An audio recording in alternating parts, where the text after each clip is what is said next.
Yes. আচ্ছা। হুম হুম হুম।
শুরু করুন। Abhijit, Abhijit,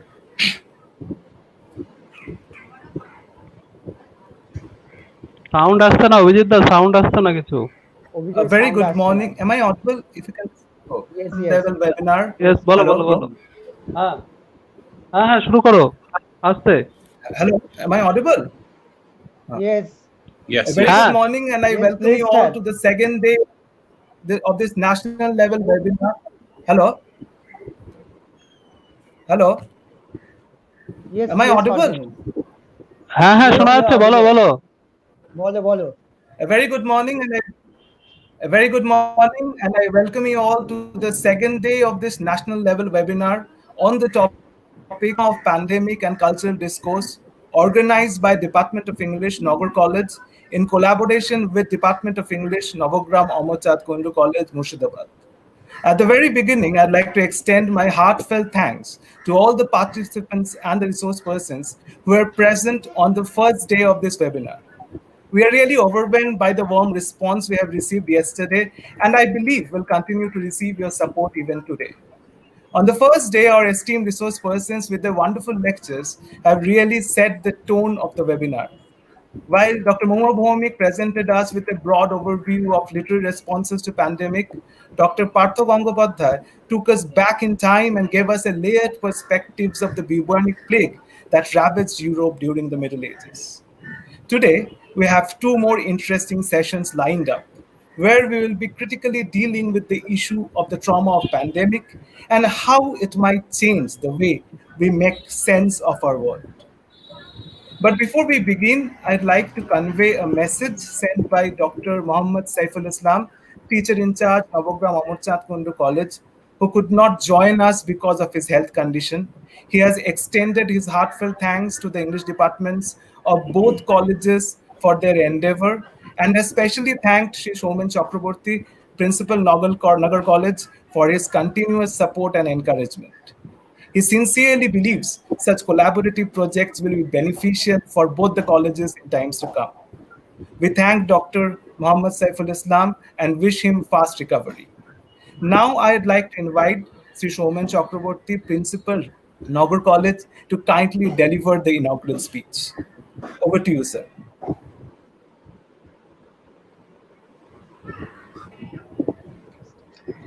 Thank you, Abhijit.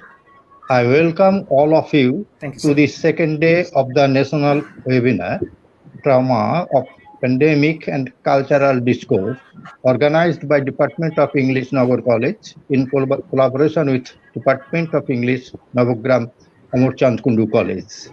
In the previous session, we had the privilege of listening to two astute individuals, Dr. Mohua Bhomik, head of Department of English, Dirogio Memorial College, and Dr. Partho Gangopadhyay, Director, Institute of English, Calcutta, who set the tone for the webinar. Today, we are equally elated to have as distinguished speaker Dr. Abhishek Parui, Assistant Professor, IIT Madras, and Somnath Chakraborty, Assistant Professor and TIC Lalgola College, amongst us. Thank you for being with us and welcome. I must mention that I was delighted to see the frequency of responses and questions coming from the participants in the previous sessions. It is this kind of an active engagement on the part of the participants that makes this session successful. So I can congratulate you and look forward to witness such engagement even today. I wish the organizers a seamless program and all the best to all of you for an exciting and enriching day ahead. Thank you. Thank you. Thank you, sir, for your valuable views. You have been a continuous source of encouragement for us. Okay, am I audible? So with this, we are all set to begin our first technical session. We're extremely pleased to have among us Dr. Abhishek Parui. I have been given the responsibility to introduce our esteemed resource person, but I believe for many of us, he hardly requires an introduction, but for the sake of the decorum of this webinar, I will give a short and probably a bit inadequate introduction to our esteemed resource person. So Abhishek Parui has completed his PhD in Durham University, UK. Is presently working as an assistant professor in English in the Department of Humanities and Social Sciences, IIT Madras, and is also associate fellow of the UK Higher Education Academy. He researches on and has supervised PhD thesis on medical humanities, memory studies, masculinity studies, and critical theory. He is the principal investigator of an interdisciplinary research project titled Sleepless Cities, funded by IIT Madras. He is the winner of the 2019 Meenakshi Mukherjee Award for the best published paper confirmed by International Association for Commonwealth Literature and Language Studies. He is the author of Postmodern Literatures, published by Orient Black Swan in 2018, and is currently contracted with Rowman and Littlefield for a book titled Culture and the Literary: Matter, Metaphor, Memory. Besides his academic expertise, he is also an extremely talented poet and a short story writer, and his works have been published in many renowned magazines and web portals. And finally, being a dear friend of mine, I have personally found him to be a profound thinker and a wonderful human being. So without further delay, I'd request Abhishek to start his deliberations on the topic literature and humanities research in post-COVID knowledge narratives. Over to you, Abhishek. The screen is yours, if I may say. Thank you very much. Thank you very much for the very kind invitation. I hope I'm audible to everyone. Yeah, you're perfectly audible. It's a very emotional experience for me to be part of this session because, as Abhijit mentioned, he and I go back a long time. He's a very dear friend, one of my finest friends, and it's interesting that how we are meeting today in this particular platform. And I'm going to talk about this modality of meeting. That will be part of my lecture as well. How we're looking at a different modality of meeting, a different modality of social interaction, or if I sort of push it further, a different ontology of intimacy, right? And how that has become the new norm. I mean, the new norm is something which we keep hearing all the time. It is the new sort of catchword, the new norm. So thank you again, Abhijit and Anwar, and the organizers of this conference for the very kind invitation. And I also congratulate you all for conceiving this concept, which is obviously very, very important for us today, and also for the magnificent video at the beginning. The montage movements, it really set the tone, and it's such a rich and layered text. And I will draw on that video quite a bit in my session as well, because I believe that's a very important text, a very important visual text, which really informs this particular session and the entire discourse as a whole, trauma of the pandemic and cultural discourse. As Abhijit mentioned, I work in memory studies. That is one of my research areas, and also medical humanities. So I will draw on those disciplines, but I am rooted, if I may say so, I'm rooted in literary studies, and that is my area of expertise. If I have any expertise at all, it is in literary studies. And I look at memory, I look at medical humanities as sort of disciplines which inform and are informed by literature. So my effort in this particular session, my aim in this particular session, would look at literature as a medium, right? The literary as a medium, and how is it sort of uniquely suitable to represent and articulate and accommodate something like this particular pandemic. So what is it about literature as a medium that makes it suitable as a representational category for a pandemic like this, for a panic like this, for a collective contagion like this? And these are concepts that I'll be looking at in some details. The concept of the contagion, right? So what is contagion? What is the modality of the contagion, etc.? But just to go back to the video which was played, and I really think it's a very rich text, because one of the things which was recursive in the video was the concept of tactility, right? If we look at the video, there's a particular scene which is very moving of a mother and child kissing each other through masks, right? So what we're looking at essentially is how the entire experience of tactility has changed, right? We are all essentially like Eliot's hollow men. We're all wearing masks all the time. And it's a very provoking thing, but the strange thing is, it's not strange anymore. And that is the biggest strange thing, right? So mask is not really part of the alterity anymore. Mask is very much part of the organic quality of our lives. It is not an inorganic extension. It is not a prosthesis anymore. It is very much part of our organic being, our organic ontology.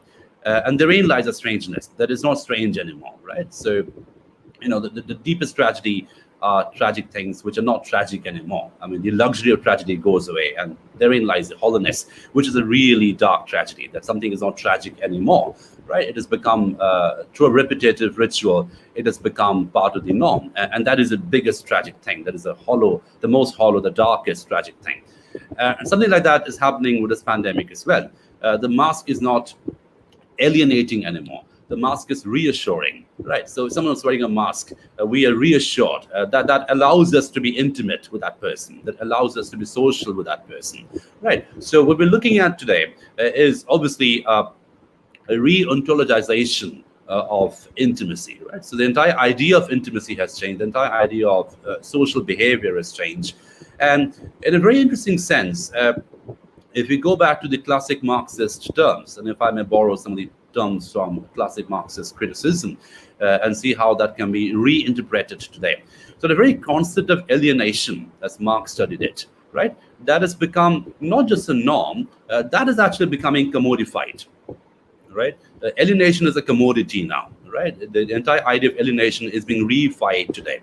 So we are reifying alienation through masks. I mean, how symbolic is that? Right. So alienation is being reified using masks. So mask has become not an extension of our human beings, of our human selves, of an organic souls, but mask is very much part of who we are.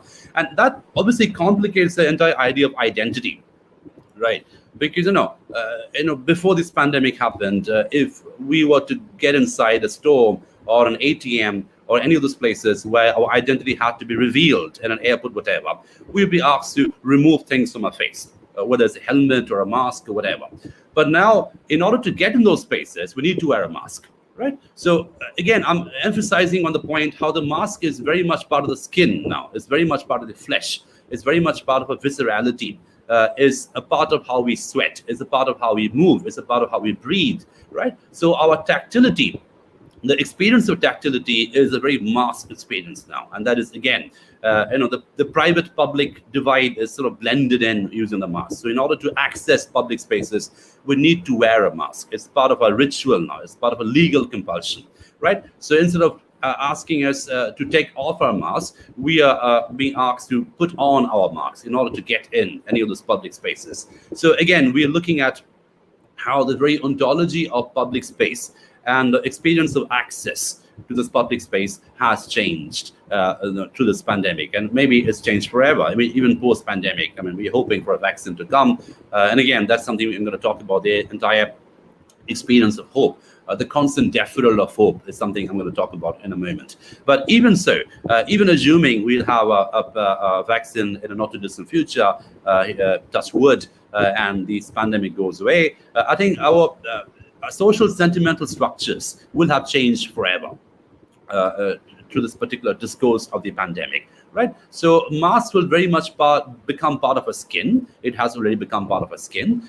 Mask will define and redefine our experience of tactility, our experience of intimacy, and the whole ontology of public identity will have changed, post the pandemic. So the entire face, and I'm looking at the face again as a concept. The face as the most private as well as the most public identity marker.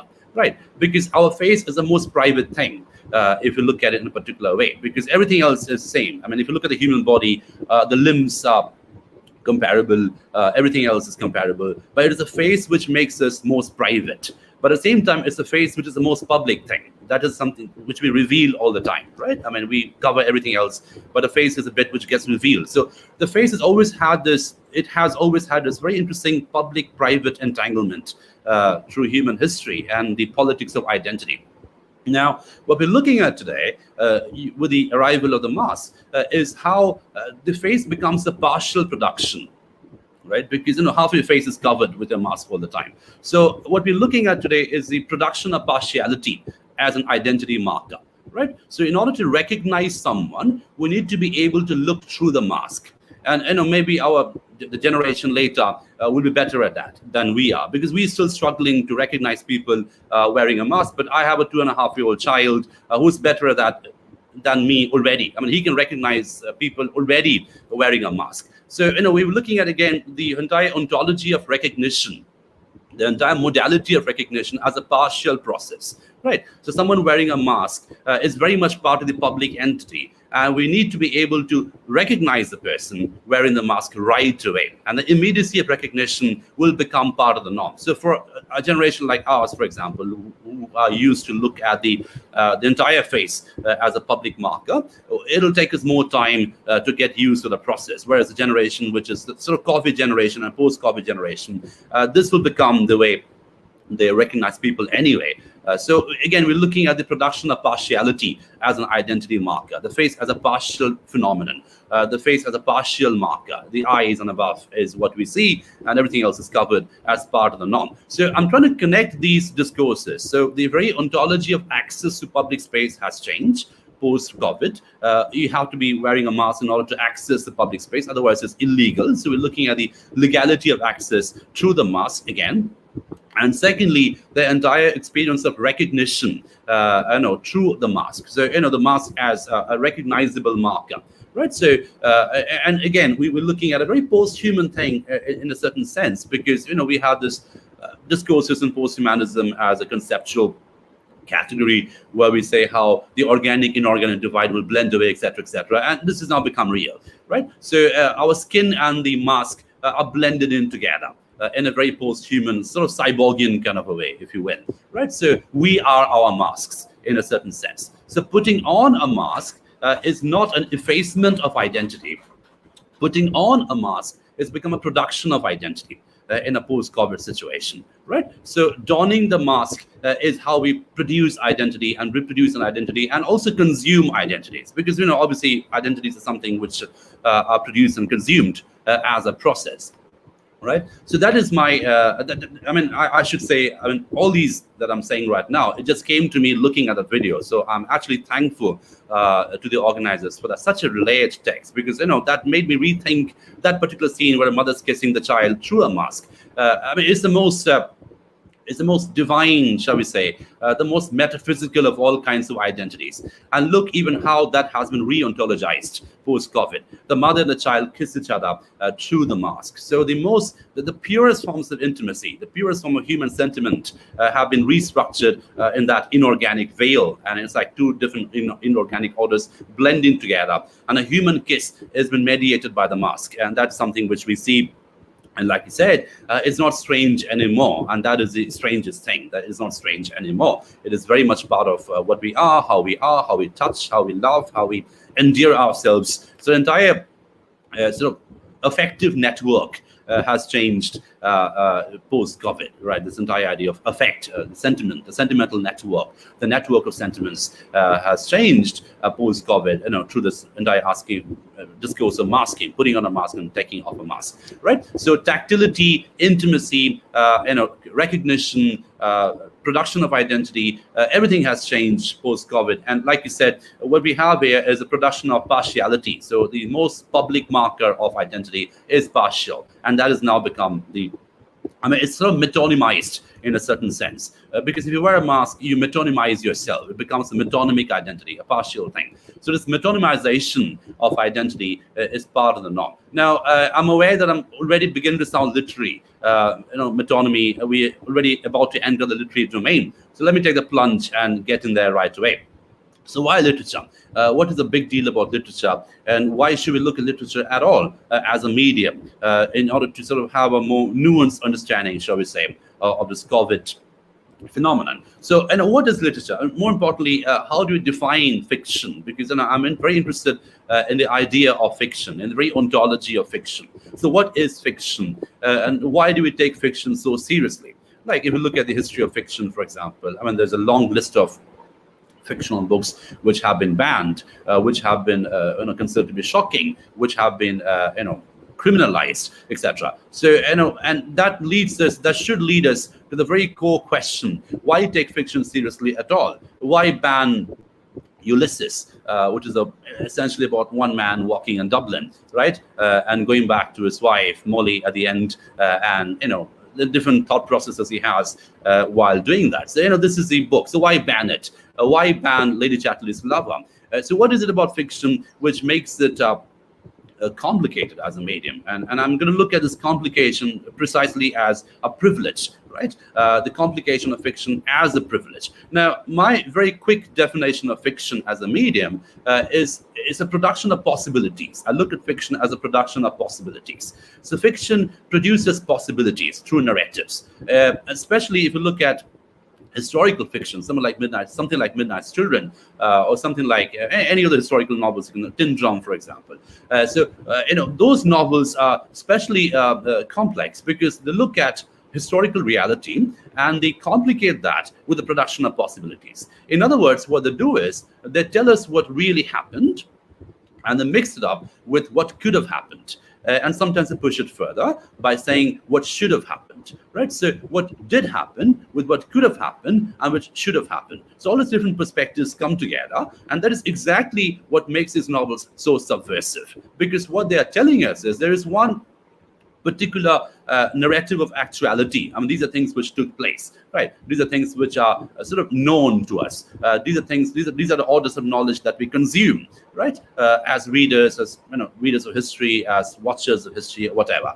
But there's also a subterranean narrative which is running parallel to that. There is also this narrative of knowledge of things which could have taken place and which may have taken place, but was never sort of made into a mainstream thing. So this merging of different perspectives, this merging of different orders of knowledge is exactly what makes fiction a complex medium. And it's a production of possibilities. And we sort of consume this production of possibilities and we are moved by that consumption. And this is the second bit that I'm going to talk about, the idea of moving.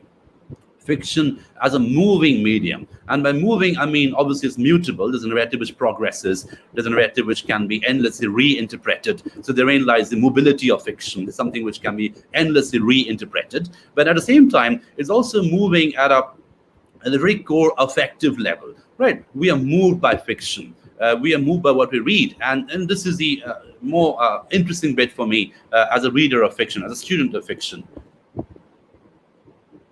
So fiction as a process which combines language, which designs language, designs the entire order of representation in a way which moves us emotionally, right? Which makes us, which involves an affective engagement with reality, right? So this is the difference between, let's say, a piece of journalistic writing and a novel which talks about the same event, right? It is the idea of how that particular event is sort of designed in a particular way, which makes us moved. It generates, it invites an affective engagement with a particular event. And sometimes the affective engagement can be subversive in quality. We see something, we read something, and we are moved by it in a way which may become political, which may become, a problem for the hegemonic order of knowledge, which is controlled by a certain discursive apparatus. And therein lies the whole politics of banning, right? The whole politics of criminalizing a book. Because otherwise, the very core question would be,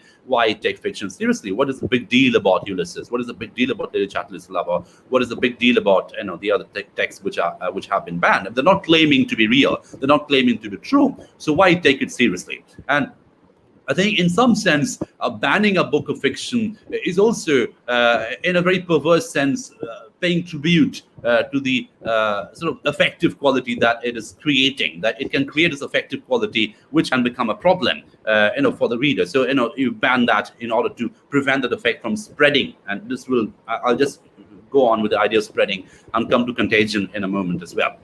But before I do that, I'm just going to spend a little bit of time talking about a concept which intrigues me, has always intrigued me as a student, and continues to intrigue me as a researcher today. And that is the idea of defamiliarization. So fiction as a medium which defamiliarizes reality, right? So and this is the really interesting bit. This is the liminal quality about literature, which makes it so interesting and political at the same time. So literature as a liminal territory, as a twilight territory between reality and fantasy, right? Something which is real and something which is purely fantastic. So literature inhabits the liminal territory between those two. Right? It is that medium, it is that twilight territory which produces possibilities drawing on reality. At the same time, it projects possibilities which may have happened, which could have happened, which should have happened. And that complicates our sort of order, our understanding of reality. So we go back to the real event and reread it. having read an effective representation of it through fiction. And the way fiction does this is through an act of defamiliarization. And obviously, defamiliarization is the critical category. Those of us who read Victor Shklovsky and the Russian formalists will know. And this is exactly what Shklovsky talks about in literature. The potence of literature, or the possibility of literature, that it can actually talk about the stoniness of a stone in a way which will make us move towards it, right? So everything moves in literature. So if I were to talk about anything, an inanimate object, an organic object, an emotion, I should be able to make it move, again, through a narrative in a mobile way, which can be reinterpreted, but also move in a very effective way. So there are different dimensions coming in together. And also literature does something else, which interests the cognitive theorists today, neuroscientists today, psychologists today, philosophers of mind today, as a result of which they are all looking at literature as a medium very, very seriously. And that thing is, literature has a very unique ability to combine different perspectives. And that is what we call in literary studies, literary discourse, as focalization.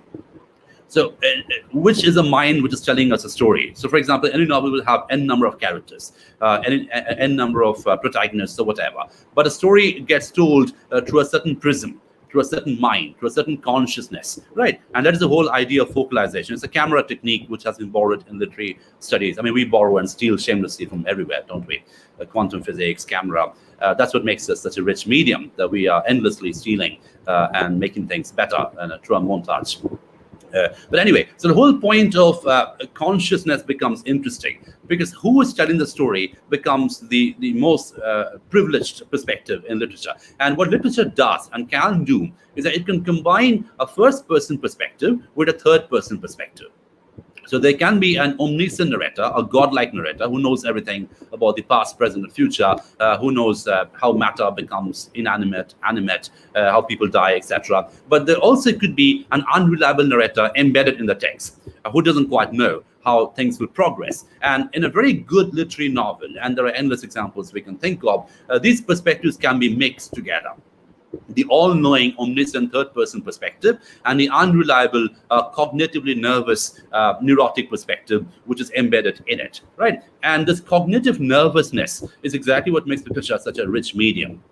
The whole idea of being cognitively nervous or cognitively unsure or cognitive uncertainty. And I'm very interested in the concept of cognitive uncertainty, that we don't know what is happening now. We don't know what's going to happen later. And I'm going to use that concept to connect to this COVID pandemic, which I think is entirely about cognitive uncertainty, right? So, and I'm going to connect that back to the idea of the mask and public identity and the whole production of partiality as cognitive uncertainty. But let me do a little bit more on literature as a production of cognitive uncertainty, something which can accommodate and articulate cognitive uncertainty in a way that no other medium can. And you may ask the question that why literature? Even cinema can do it, right? Even films can do it. Even films can have different perspectives. You can think of a number of examples from Christopher Nolan films, etc. So why? What is so special about literature? What is so special about fiction? And the very quick answer would be the self-reflexivity of fiction, or the self-reflexivity of the readerly process, the readerly experience of fiction. Because when you're reading a book, you're engaging with language. And that is something which is very, very organic. You know the language from your brain. You know the language from your encoding process in the neurons. At the same time, you're looking at the language and consuming it. It's someone else's language. But you're also consuming yourself, consuming that language in a certain sense, right? So the very linguistic bit about literature. And again, let's not forget, it's also a very tactile experience. You're holding a book. You're holding a Kindle. You're holding a story, right? And it's a very tactile thing. So different sense perceptions come in together in literature in a way that no other medium can. You're seeing a story. For example, there are writers who make a big deal about making a story visible. Joseph Conrad, for example, said that my entire attempt is to show a story, show not tell. There's a big deal in literature that we know it. But the whole idea, the whole readerly experience of seeing a story and touching it and using your own language system and then engaging with that system, with someone else's system, makes it profoundly self-reflexive and profoundly cognitive. It's a very complex cognitive process. You need to have the knowledge of the language, you need to have the knowledge of the historical event, and you need to have the knowledge of openness with which you can sort of engage with someone else's perspective, right? So that makes literature or fiction, or the entire readerly experience, a very unique cognitive experience, a very complex cognitive experience. And like I mentioned, literature has the ability to produce cognitive uncertainty. So we have unreliable narrators, unreliable storytellers, trickster storytellers, very much part of the mainstream discourse of literature. So let me take that. Let me take all those concepts: defamiliarization, cognitive uncertainty, tactility, and sort of try to map that into what we see today, COVID-19. And of course, I started on that note thanks to the video that we played. The whole idea of cognitive uncertainty, the whole idea of production of partiality as an identity marker, etc. Because if there's one thing that we can be sure of about COVID-19 is that we are not sure of anything, right? The very ontology of certainty has changed with COVID-19. We're not certain what the disease is, and this uncertainty of the disease becomes really interesting and becomes complicated because we're not quite sure how the virus works. We don't quite know what the virus is. We don't quite forget about addressing it through our medical system. We don't quite know what the virus is in the first place. So we don't have the knowledge of the ontology of the panic, the ontology of the disease, the ontology of the virus, the ontology of the infection. We don't know how we get infected. We don't know how this infection process works. So we don't know how the contagion process works, right? So we have no cognition or no cognitive understanding of the contagion, apart from a very post hoc understanding. Someone gets infected and then we know it, right? We can't predict the contagion. We can't predict the spread of knowledge. So if you look at COVID-19 as a very perverse knowledge system, which is spreading, the virus as some kind of a perverse knowledge system, which is infecting everyone else, because knowledge too is infection. We all know it. We get infected by knowledge, right? So knowledge as a cognitive category. When you read a book, when you read a history book, when you see a piece of film or whatever, we get infected by the knowledge, by the epistemic experience, right? Which it becomes part of our neural system. It gets encoded in our brain. We get an understanding of someone's historical reality, etc. So knowledge is very much an infection system, right? So COVID-19 is a very similar kind of infection system. And obviously, it's very medical as well. It kills people. It's merciless. That's why it's a pandemic. It's not a good knowledge system. It's an evil knowledge system. But the whole structural corollary is interesting over here. So it is exactly the way a particular contagion spreads, right? And unreliability is very much a part of this knowledge system. Defamiliarization is very much a part of this knowledge system. I mean, I spent a lot of time at the beginning of this session talking about how our experience of reality has changed, how our experience of tactility has changed. I mean, that is exactly what defamiliarization is all about. Our familiar understanding of reality has been dramatically defamiliarized and also deterritorialized in a certain sense. Our consumption of space-time has changed forever, right? So because there's also this image that was displayed in the movie at the beginning, where people are standing apart from each other. So there's a norm of spatiality now. There's a new spatial norm, and deterritorialization has become very much part of the norm, the 6 feet norm, or whatever new discourse comes up, whatever new statistics comes up, it'll just become the norm. So spatiality has changed. So we are all alienated from each other as part of the normal system. And of course, as you all know, this alienation is being reified. So again, I'm going back to this classic Marxist terms. It's an endless reification of alienation. Right? So alienation as a spatial category, alienation as a cognitive category, alienation as an intimate category, everything is endlessly reified there. And again, this brings us back to literature, again, as a medium. So literature as a discourse, literature as a representational category, literature as a cognitive category is uniquely suitable to understand this particular panic, right? This particular discourse of unreliability. Because literature, as we know, is an effective understanding of reality, and it produces possibilities that way. Now, what I'm interested in is the medium of literature, the genre of literature. Now, among other things, literature is also, the reason why I was so moved by literature in the first place is that it is also profoundly episodic in quality. So it can just take one particular episode, a particular cognitive episode, a particular emotional episode, and then create a story around it. Now, this brings me to my next point, the entire production of storytelling, storytelling as a meaning-making mechanism, right? So why do we tell stories in the first place? What is the big deal about stories? I mean, again, we're looking at storytelling as an act of infection. We infect each other through stories. So it's a very intergenerational thing. We all grew up listening to some kind of stories, and depending on what cultural code we inhabit, we grew up consuming certain kinds of stories. But the storytelling is very much a part of the production, consumption, infection mechanism, right? So we are infected by stories, and the way we think, the way we shape our thought processes depends on what stories we consume. Right? Who are the bad guys in our story? Who are the good guys in the story? I mean, that shapes our value system, that shapes our knowledge system to a certain extent. Now, again, if literature or storytelling is a very core, fundamental, cultural, cognitive process through which we make meanings out of uncertainty. I mean, that's how human culture has evolved, to make meaning out of uncertainty. I mean, science came much later. Stories were always there, right? Even before we had empirical understanding of why it rains, why there are thunders, why there's thunder and lightning. There were stories, and some stories become religion, some stories become science. But at the very core fundamental level, we have evolved through stories. Our understanding of knowledge, or our knowledge of knowledge, has arrived through storytelling, and then it has taken different institutional forms, like religion, like science, like culture, or whatever. But at the end of the day, we are storytelling animals. We are consumers of stories, and that's how we've evolved genetically in a very coded process. So I'm just going to wind up now, but I think we need to take a renewed look at literature, a renewed understanding of literature, especially in a time like this, because we are living in a particular moment in history, in human history, where uncertainty is the norm. Uncertainty is a spectacle. I mean, it's a spectacular thing, uncertainty. Every day we get a new knowledge of uncertainty, or a new knowledge of a lack of knowledge, shall we say. There's a very sort of spectacular aporia in the narrative of knowledge. There's a gap, there's a break, there's a fracture over here. So this is the event that we inhabit in today, that we don't quite know what's going to evolve outside of the event. We're still in that fractured process. We're still in a fault line, shall we say. Again, this is a term which we have borrowed shamelessly from geography, fault line. So this is where two landmasses are sort of not meeting. So that liminal territory between landmasses, between two meaning mechanisms, between two masses of meaning, shall we say.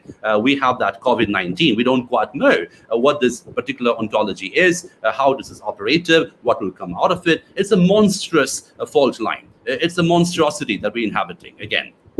So this is where we need literature more than ever, really, to give shape to this monstrosity. Our experience, our very experiential, embodied engagement with COVID-19, the best way to represent it, the best way to archive it, is to tell stories about it. That's the best thing we can do at the moment. And I was in a session some time back where I was asked, what do I think as a literature person, as a student of literature, how literature can contribute to this COVID-19 at a very human existential level. And my hope is we might have a new genre emerging out of it. We might have a new medium emerging out of it, something which was never there before, something between a short story and a novel and a film and a cinema and music. We might have a new genre coming out of COVID-19 before the vaccine arrives, I think. I think literature might come up with something more shaped. Literature might come up with something more of a narrative before the medical practitioners do, because before a vaccine arrives, we might have an invention of a new genre emerging out of COVID-19, because that is the only thing we can do at the moment. It's the best thing we can do at the moment. And that is how we have culturally evolved as a primate, as storytelling primates, as consumers of stories. We need to tell stories about COVID-19. We need to put our experiences, our defamiliarizing experiences, our partial experiences, our partial identities, our alienating experiences into stories, which then can make meaning. And maybe that needs to happen before the vaccine arrives. I think that needs to happen before the scientists can make shape of it, can make a sense of it, and get something which is medical. So I'll just stop at this point today, and I'm happy to take questions if there are any. But thank you again for this invitation. Thank you.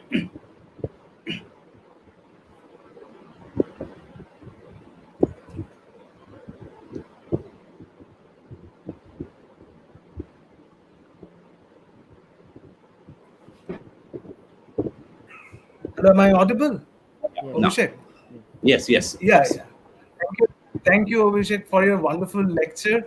It gave us probably an understanding of the times we are living through, because most of us are actually living through this time without having an understanding. We are in the midst of confusion, and a bit of understanding might help.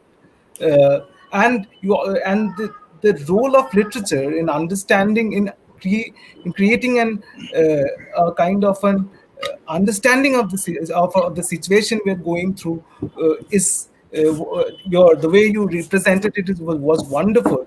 I guess there are some questions. So first we can go to those questions in the comment box, and then we can continue with the discussion. So there is a question by Onushwa Chatterjee.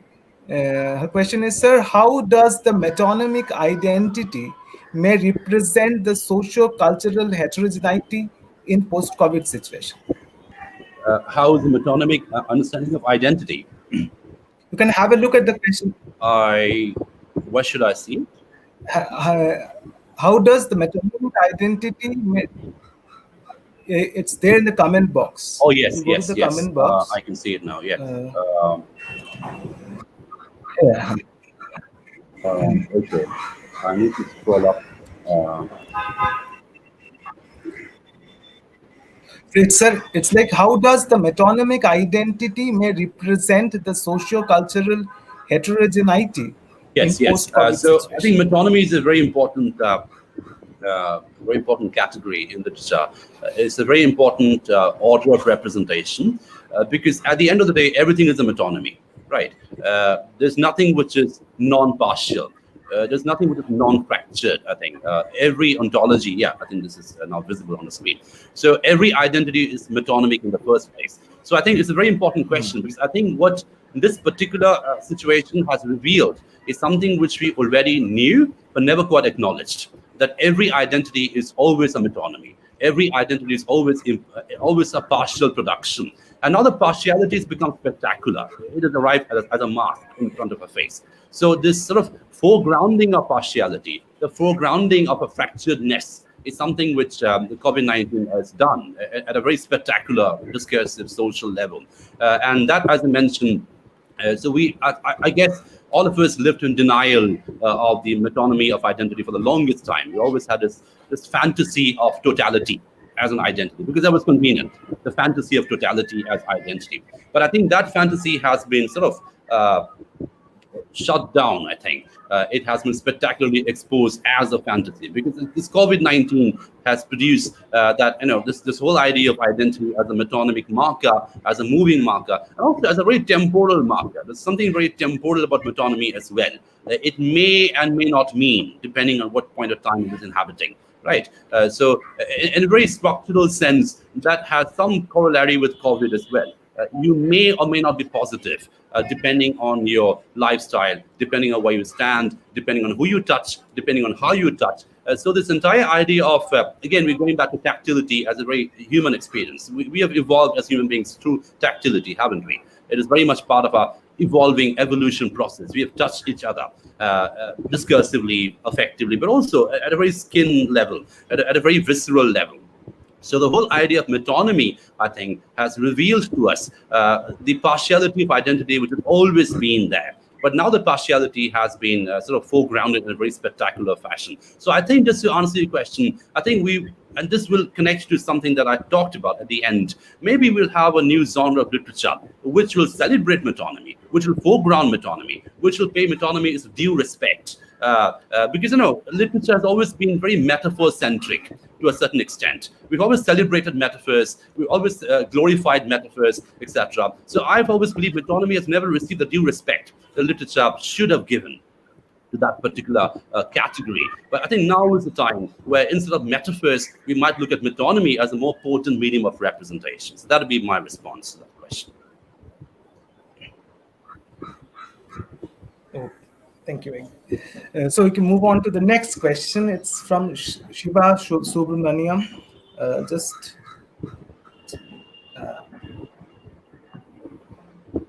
Question is, hold on. How pandemics, it's from Shiva Subramaniam. The question is, how pandemic does influence the path of literary understanding? Path, P-A-T-H. PART, part of. Okay.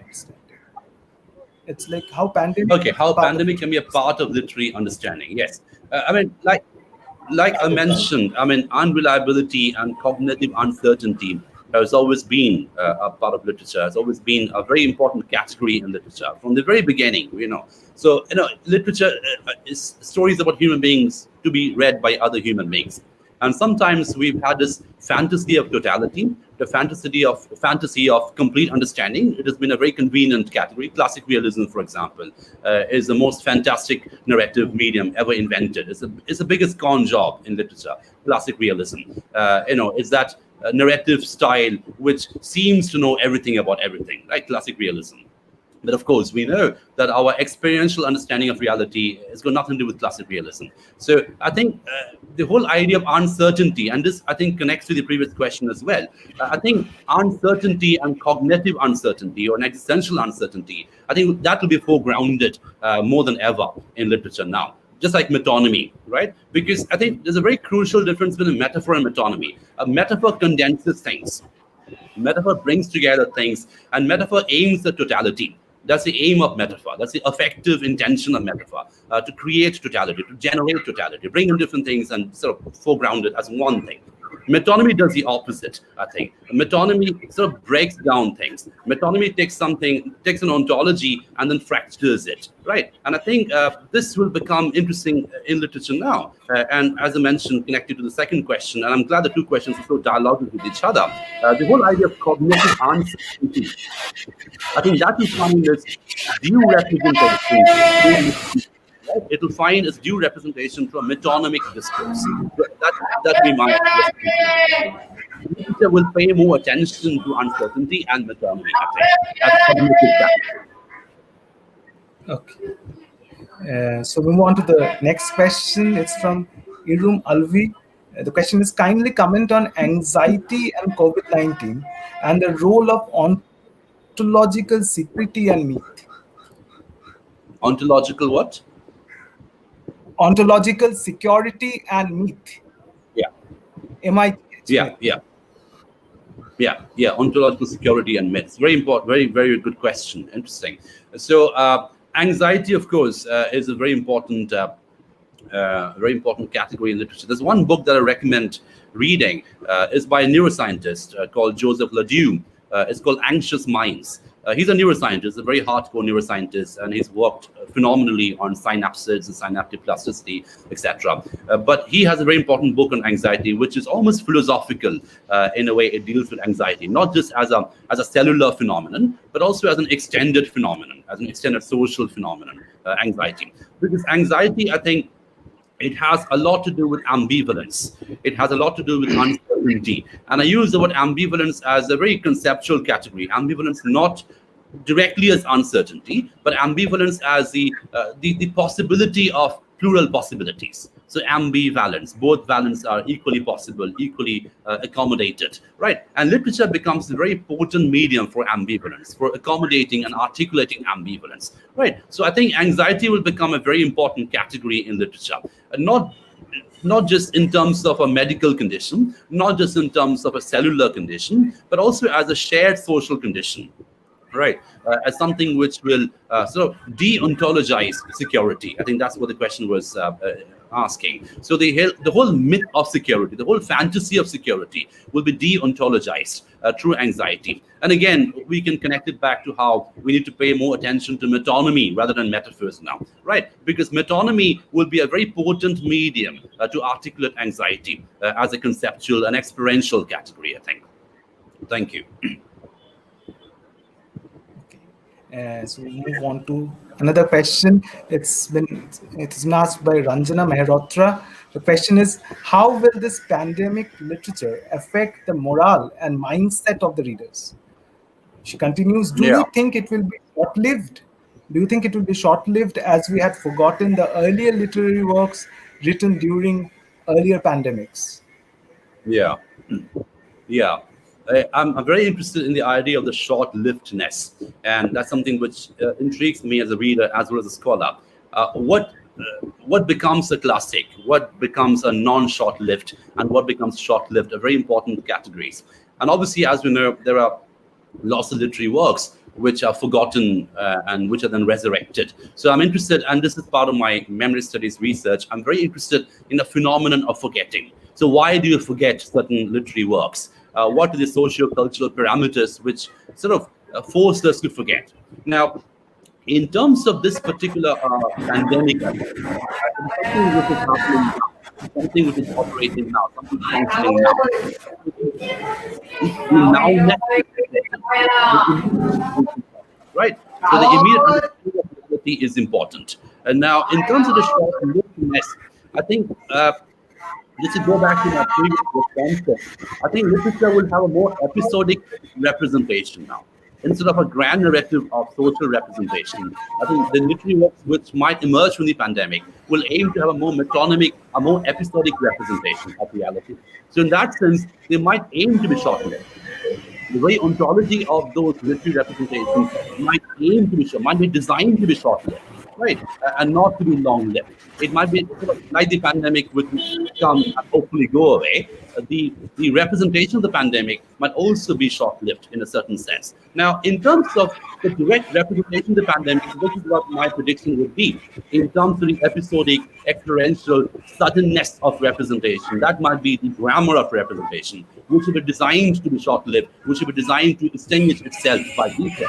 Right. Now, in terms of how that might be selected later, that's a different question altogether. Because we know how certain works of literature get resurrected, get unforgotten. Because, and this is a bit of a digression maybe, but I think, I hope this will answer the question in a more nuanced way. Because we in memory studies, people who are students of memory studies like ourselves, we look at forgetting not as an ontological opposite of remembering. We look at forgetting as a cognitive component of remembering. And there's one particular philosopher I would strongly recommend. It's someone called Mark Auge, Marcauge, Mark Auge. So Mark Auge has two very important books. One is called Oblivion, which is about forgetting, and the second is called Non-Places. Right, non-places. He talks about airports, he talks about conveyor belts, he talks about elevators, he talks about supermarkets as non-places, as places which connect between two places. He looks at the liminality of the non-places as a very important category. Now, in terms of forgetting, we know that in order to remember something, we must be able to forget. Right, and that's how trauma works. I mean, in order to recover from a trauma, you must be able to forget. So forgetting is actually an ability. So we look at forgetting not as a disability, we look at forgetting as an ability. So every human being, every cultural system must be able to forget certain events and then move on. So my response, and again, this might be a very knee-jerk response, I think we might be looking at a certain kind of literary representation which will help us forget. Which will help us forget this pandemic, which will help us consider this pandemic as a short-lived thing. And that might be a beautiful thing. That might be a beautiful medium, a medium which will help us forget, a medium which will make sure this does not become a long-lived thing. So I think the stories which might emerge from this will be designed in such a way, again, this is very metonymic in quality, they will never become metaphors. They will resist the force of metaphorization. They will rather be metonymy, they will rather end as a metonymy.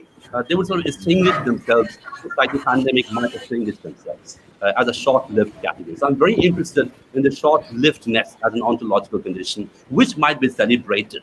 The fact that these stories will end themselves, will be forgotten. These stories must be written in order to be forgotten, I think. That would be my response to that question. It's a very good question, by the way. Thank you for that. Okay, so we come to the last question probably. It's like, it's asked by Divakaran Manath. The question is, you talked about the emergence of a literary genre. Sir, can you explain a little bit more about the narrative technique of such a new genre? And I'll try to tag another question to it, probably a bit related to this question. It might be like when you're talking about COVID and about the literary representations of COVID, one thing that comes to our mind is the omnipresence or the visibility of the non-human, and how our literary representations, which are anthropocentric in nature, will deal with this omnipresence of the non-human. Like when the mask is almost a symbol of the non-human, even even in the most intimate human relationships we engage in. So your observations on that. Yeah. So this might continue the metaphor bashing that I've been doing for the last 20 minutes. But I think what will happen in narrative technique, and this connects to Obij's question, which is such a brilliant observation. I think the whole politics of metaphor is to make the non-human human, right? Is to give an anthropocentric quality to something that is inanimate. Now, I think that will get reversed through this post-COVID. Even if there are metaphorizations, the human might become non-human through the new politics of metaphorization. Right, the face will become a mask. The organic face, the skin and the flesh will become the synthesis, the plastic and the non-organic. Right. So I think the whole politics of representation will move in a different direction, and that might very well be a part of the COVID-19 thing. Now, one writer, I think, who is sort of, obviously he was a genius, but who did it much before everything else happened, and he wrote a novel on this as well, which has got resurrected now. It's Kafka. Right. Now, if you look at the metaphors of Kafka, they do exactly this. But the human becomes a non-human. The human becomes a plastic. The human becomes the animal. So the politics of metaphorization on Kafka has always been sort of non-anthropocentric to a certain extent. So I think literature will become more Kafkaesque to a certain extent. The Kafkaesque auto representation might become the most potent and the most nuanced form and the most honest form, the most reliable form of representation in this particular situation. And again, I'll connect it to the earlier question, which is such a brilliant question. It will design itself in such a way that it will be short-lived, right? So again, the organic life that we have, is very anthropocentric. Something must become a classic for intergenerational consumption. So that will resist that temporal fantasy of intergenerationality, right? It will sort of resist metaphorization. It will resist an anthropocentric metaphorization. At the same time, it will resist our longevity narrative as well. It might sort of create itself in such a way that it becomes anti-longevity. It becomes anti-anthropocentric to a certain extent. So I think we're looking at a sort of neo-Kafkaesque mode of representation, which even if we use this as a metaphor, it will be completely directed against the human. The human will become the non-human to a certain extent. That might become the most reliable form of representation given the current condition. Thank you. Okay. So probably we're looking at a kind of a cognitive remapping of our understanding of the world. Cognitive remapping. Exactly. Okay, thank you. So the discussion could have went on, but we have a bit of time constraint. So thank you, Abhishek, for providing us with your valuable time and agreeing to join us at such a short notice. So with this, we come to the end of our first technical session. We'll be soon starting our second technical session. I will hand over the session to Anwar Hussain, who will be moderating the second technical session. Over to Anwar, and thanks a lot, Abhishek, again for joining us. Thank you. Thank you for having me. It's been a pleasure. Thank you very much. Over to you, Anwar.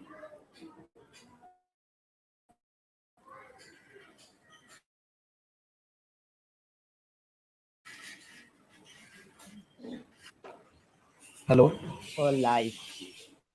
Yet having the Anwar, you're ability, not. am I, am I audible? Yeah, you're audible. You're audible. You're audible. You're audible. So the uncanny has become a part of our life, as Abhishek has mentioned. Yet having the ability to forget, we move ahead in life. Thank you, Abhishek, once again. We are all set now to begin our second technical session of the day. We are extremely pleased to have among us Sri Somnath Chakraborty, Assistant Professor of the Department of English, Lalgola College. He has also been serving the college as the acting principal since 2013. Mr. Chakraborty is also a very talented violin player. He started learning the violin at the early age of 8 under the tutelage of his father, late Dulal Chakraborty. He took music lessons from Ridwan Paresh Acharya for a long time. Since 2009, he has been under the guidance of the legendary violinist Professor Shishir Konadhar Chaudhary. Mr. Chakraborty performed on television as an adolescent artist. He has been performing widely in various community halls of India and in many prestigious stages in West Bengal like Gyan Manch, Gorki Sadan, and Science City Auditorium. He also visited Germany to take part in Bonn Festival as a violinist. In the academic field, his areas of specialization include modern English poetry and modern literary criticism.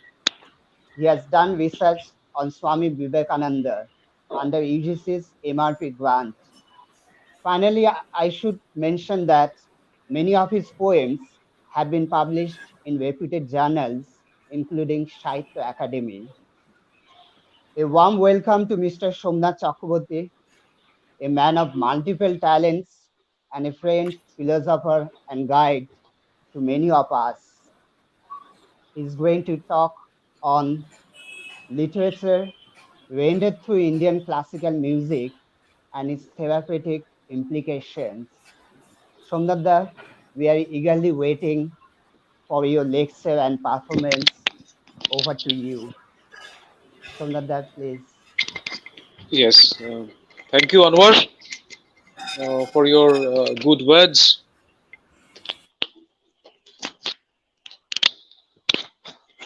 Okay, do you hear me? Am I audible clearly? You're Yes, audible. You're yes, audible. Clearly audible. yes, you're audible. Okay. A very good afternoon to you all present on this webinar.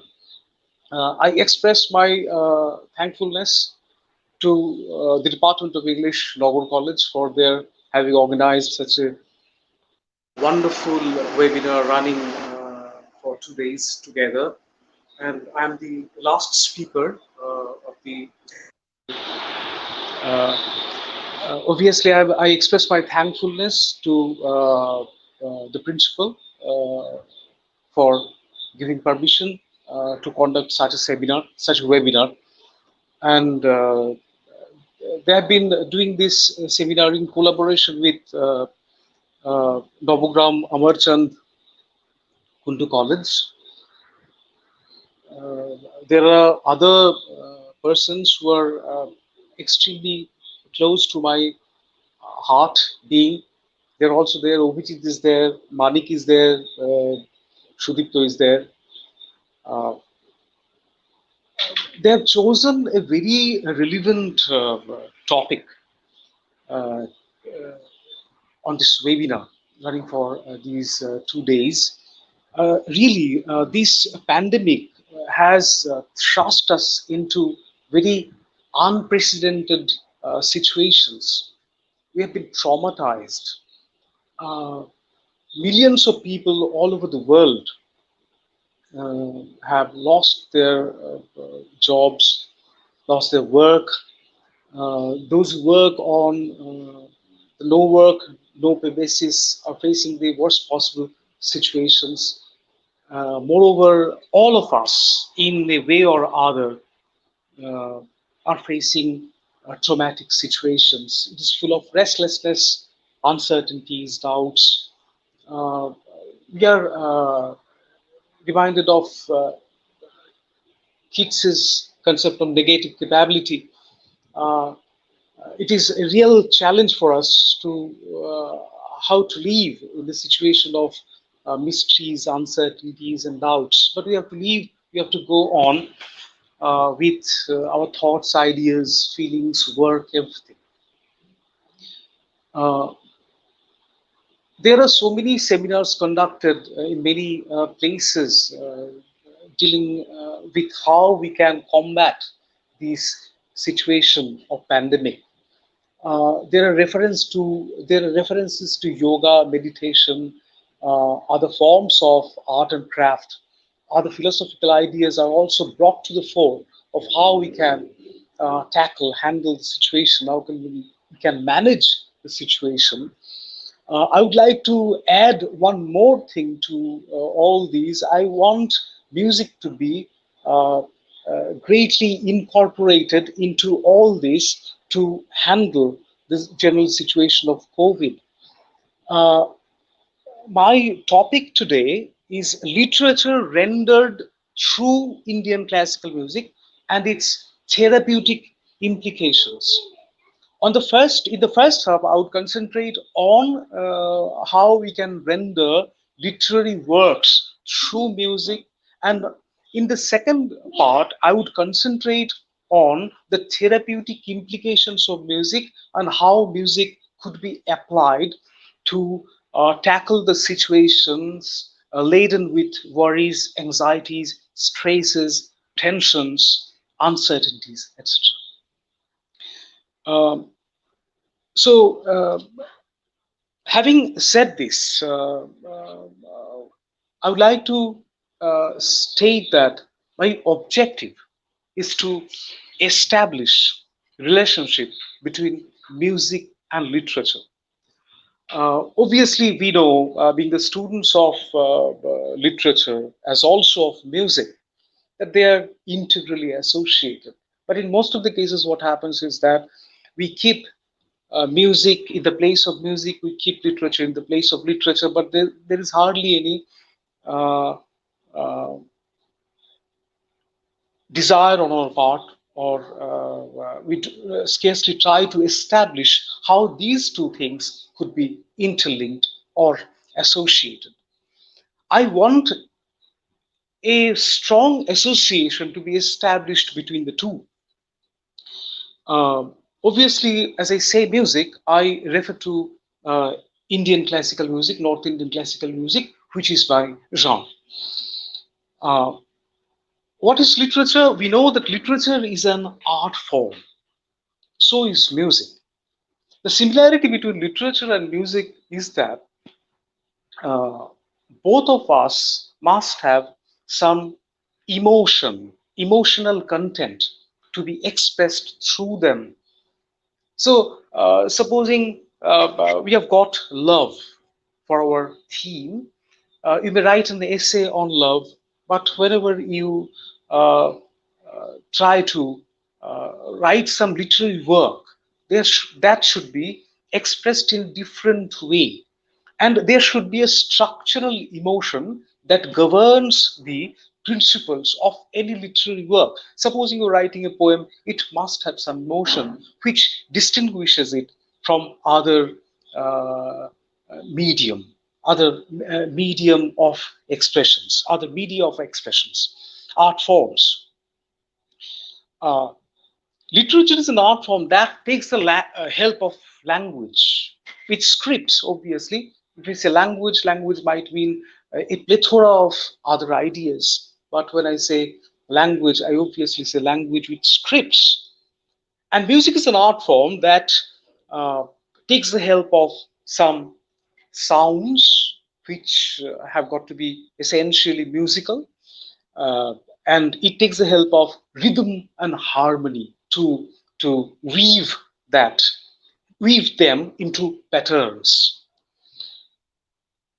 uh, I want to establish some new hermeneutics towards our understanding of music and literature both, especially literature. We are the teachers of literature, as also of students, eternal students of literature, which we must accept. And being the teachers of literature, we had to face some problems.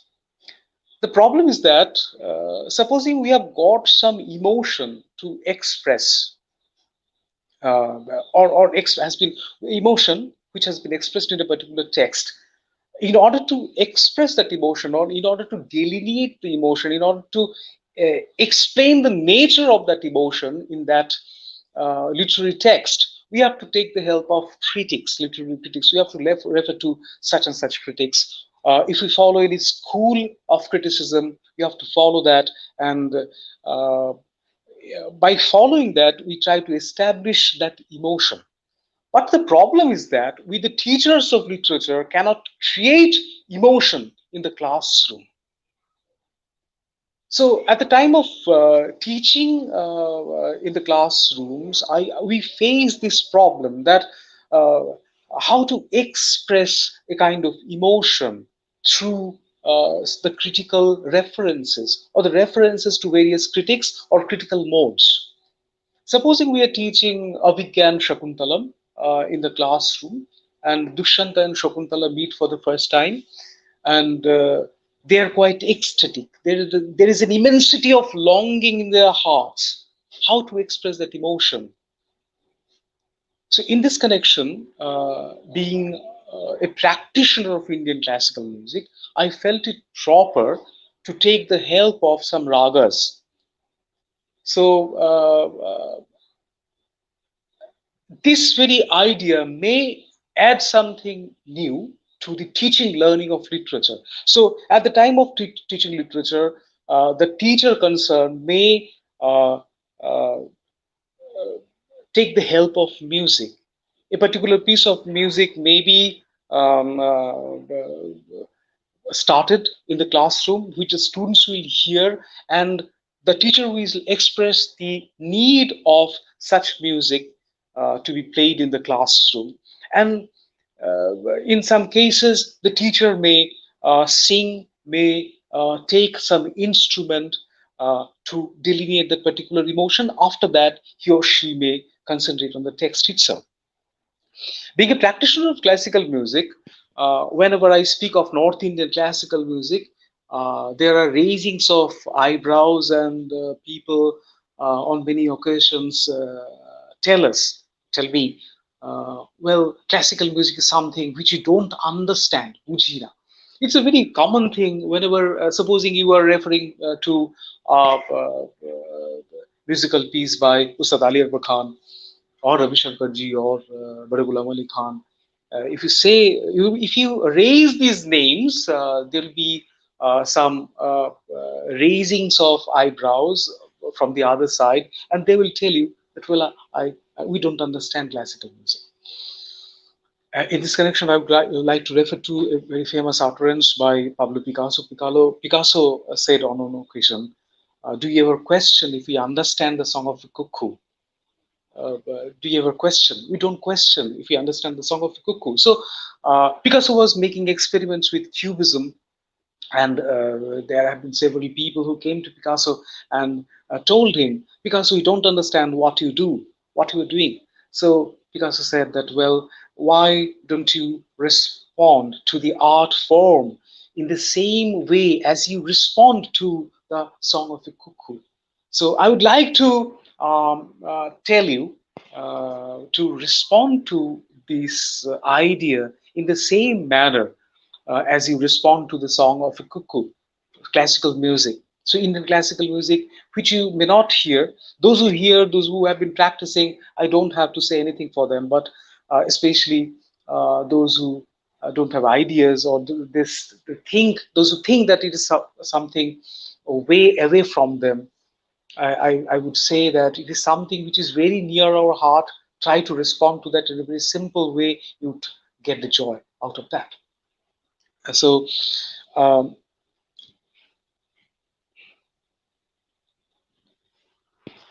music is remarkable in another sense. Music is remarkable in another sense because there is hardly any dichotomy in music between form and content. Whenever we teach any literary work, uh, we are aware of the formal aspects as well as of its content. Supposing Milton is writing Paradise Lost, it has got its theme, the fall of man. And in order to reach out to that elevated theme, Milton had to choose a language which is full of grandeur. So he chose blank verse. And obviously, uh, we know that the richer the form, the richer the content. There is a very famous saying. But as far as music is concerned, in music, there is hardly any dichotomy between form and content. Here, the form is content and content is form. So, music can reach out to a particular emotion straight away. It hits the bull's eye immediately. Uh, So we are trying to establish new hermeneutics towards our understanding of literature. In this connection, I would like to, as I said, that well, brush aside all your uh, non-understanding of classical music. You may say that, well, I don't understand classical music. I say that, well, brush aside, set aside all your preconceptions about classical music and respond to that in a very simple way without any preconceptions. So this is the idea spoken of in phenomenology. Husserl is famous for his phenomenological approaches in philosophy, in the field of philosophy particularly, and then phenomenological ideas are applied widely as far as our understanding of literature is concerned.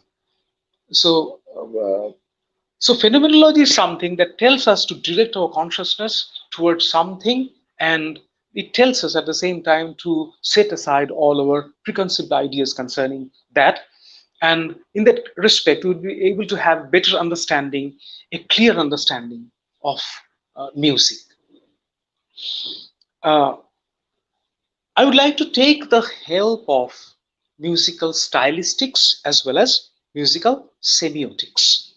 We know that semiotics is a form of linguistic study that puts focus on uh, phonological, syntactic, semantic, lexical items, and by focusing on the formal aspects, it reaches out to its content. So music is basically something which we hear associate with the uh, phonology, which are auditory things. We just respond to music by listening to that. So music is basically sounds. So by concentrating on the structure of sounds, you have got sounds and you have got the structure of sounds. You have got sa re ga ma pa dha ni, these 7 notes, and do re mi fa sol la ti. These are the basic notes, and we have got additional 5 notes which are either sharp or flat. Uh, in Bengali, we call that them komol shor, shuddha shor, and pure notes, shuddha shor and komol shor, which are flat or sharp notes. Every song has a content. I'm concentrating on the songs, and I'm after that I'm reaching out to the tone itself, or uh, tune, a particular song, tune. Uh, a song has got a tune in addition to its words, sentences, lyrics. So if we concentrate on a song, we would see that each song has got a structural motion, which is expressed through some structure of notes. For your convenience, I am choosing a few songs from Rabindranath Tagore. আয় তব সহচরী হাতে হাতে ধরি ধরি. It's a very famous song. Here the narrator invites his or her friends for a round dance. If we concentrate on the pattern of notes, we would see that structurally they are very simple and they run in a very rhythmic pattern. If we concentrate on Anandaloke, which is of deeper meditation, we would see that its pattern is not so much rhythmic as the song mentioned just now. If we concentrate on Klanti Amar Khama Karo Prabhu, we would see that it exists on a deeper level of meditation. And as such, structurally, it is very loose. Structurally, rhythmically, I want to say, rhythmically, its components are not very close to each other. There are some spaces, and these spaces are indicative of the restfulness which the speaker has achieved or wants to achieve. If we concentrate on another famous song by Tagore, Hare Rere Rere Amai Chhere Dire Dire, in that song, we would see that the song begins with the ga of the upper octave. So Sare Gama Padha Nisa Re Ga. Rabindranath crosses all these notes, lower octave notes, and reaches the Ga and begins the song from there. Why is it so? So structurally, if we could draw a diagram, we would see that Rabindranath crosses Sa Re Ga Ma Pa Dha Ni Sa Re Ga, all these notes. So why does the song begin with the upper octave Ga? Simply because of the fact that Rabindranath speaks of some reality which is far away from here. So let me be free, as is the bird in the forest. যেমন সারা বনের পাখি মনের আনন্দে রে। So in order to reach that idea, that song begins with an upper octave ga, and here there is a very good mingling of the form and content, which is how, or which is why the song is so complete, so good in all respect, with reference to form as well as with content. Uh, I would like to play the song for you.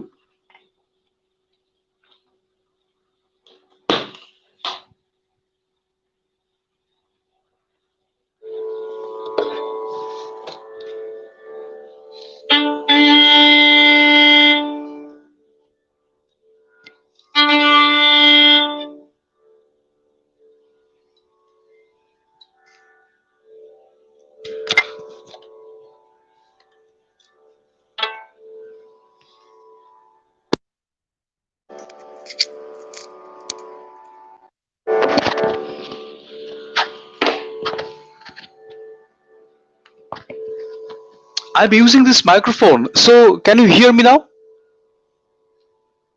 Anwar, can you hear me? Please raise your hand. Okay, it's good.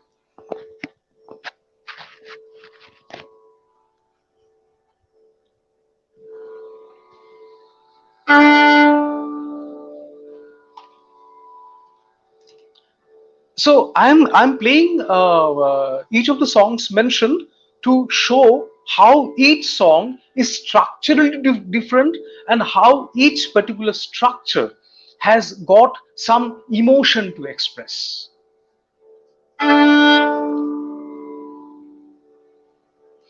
আয় তবে সহচরী first.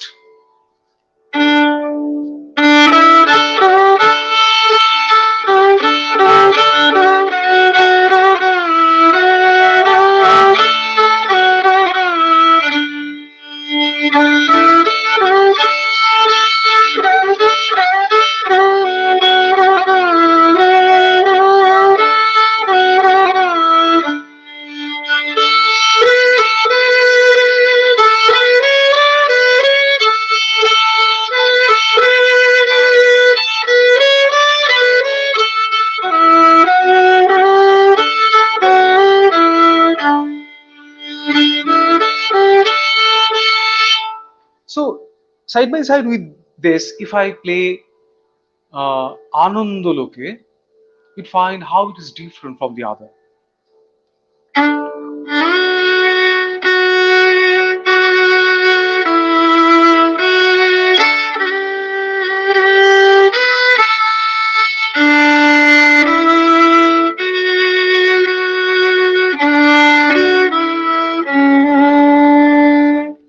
Now, ক্লান্তি আমার ক্ষমা করো প্রভু।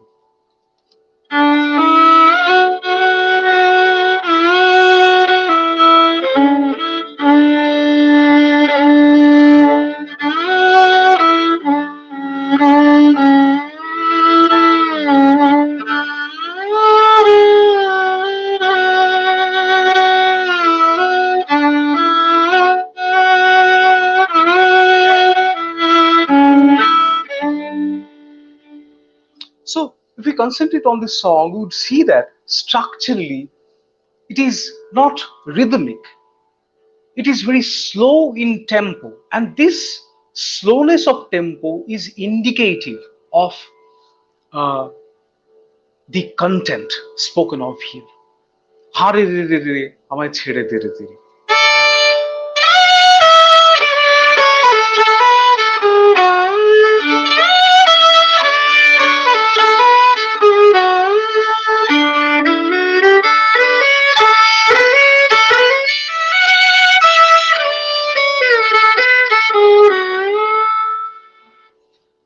this song is not only rhythmic, but quite in keeping with its content. It uh, its structure is very much like its content. So this is how musical stylistics may be in operation in order to generate a particular emotion. So now let's incorporate music into our curricular courses. So the title of this presentation is literature rendered through Indian classical music. I would like to express a particular literary moment from a particular text into music. I have chosen Avigyan Shakuntalam by Kalidas. Kalidasa's famous play Avigyan Shakuntalam has got Shakuntala for its heroine or Naika and Dushyanta for its Nayaka, principal character. They're meeting for the first time in the hermitage of Maharshi Kanva.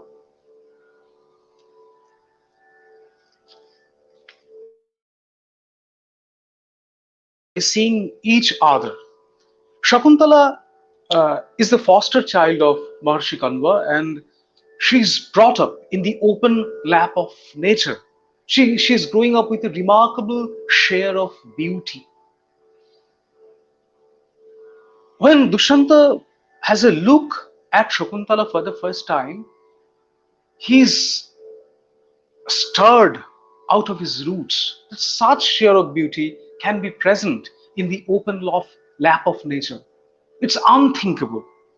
Dushyanta says if girls bred in hermitage can boast of such beauty, rare in palaces, is there any denying woodland vines far surpass those nurtured in gardens? He has seen beautiful queens, princesses brought up in palaces, but he has never seen such a remarkable beauty to be brought up in the open lap of nature.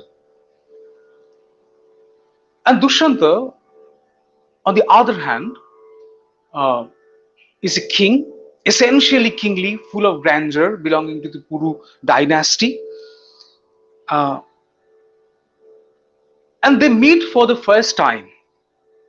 Dushyanta is first screened by the leaves, screened behind the leaves, and when a bee attacks Shakuntala, he gets the chance to come forward and presents himself, and both meet now. Each of them is greatly influenced by the other. There is love in their heart, longing, and afterwards that longing gets its fulfillment when they have marriage by following the Gandharva rites. So I am concentrating on these moments. Shakuntala and Dushyanta meet for the first time. There is ecstasy, there is an immensity of longing in their hearts. So at the time of teaching in the classroom, we say all these things. There is an immensity of longing in their hearts. This is the phrase I've used. But no matter how many times I say this, that emotion cannot be expressed through words. Dushyanta says, wonderfully, poetically, Gachanti pura shariram dhabati paschat asamasthitam chetaha chinangshukamibha ketaha prativatam niyamanasya. So my body goes forward, but my mind stays behind with Shakuntala. And this state of mind has been compared to a flag, silken flag taken from China, which moves backwards when brought against the wind. Kachanti pura sharira.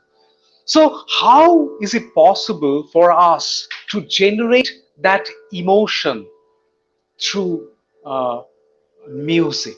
So supposing we are teaching that text in the classroom and such a moment of occurs when our words fail, music will be there to support us to generate emotion. Such is the idea. I can play the violin. I may bring my violin to the classroom, which I have done on many occasions, uh, to play certain things to my students. And in that connection, what happens is that students are emotionally stirred immediately, and that emotional stirring on the students help me mold their ideas, consciousness, etc. So I have chosen Rag Basant to express that ecstasy. Remember that I'm not playing Basant per se. I am taking the help of Basant in order to express that longing, that uh, inner star, that restlessness, and ultimately their ecstasy when their love gets fulfillment in marriage. So I'm taking the help of, I'm just trying to express that moment or these moments through music. This is how a musical rendering of those moments take place. So please listen.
So this is how we can try to render a literary piece through music. And I believe that this may be of great help to the students. Uh, this help is twofold. First of all, they're getting an understanding of literature as also of classical music, which is a part of our Indian tradition. So having said this, I would concentrate on the second part of my uh, presentation. So it concentrates on the therapeutic implications of classical music, Indian classical music. Indian classical music is full of therapeutic implications, which is why its application is possible very easily. As a part of our tradition, we have got Shamgana in the earliest times of the Samveda. Samveda was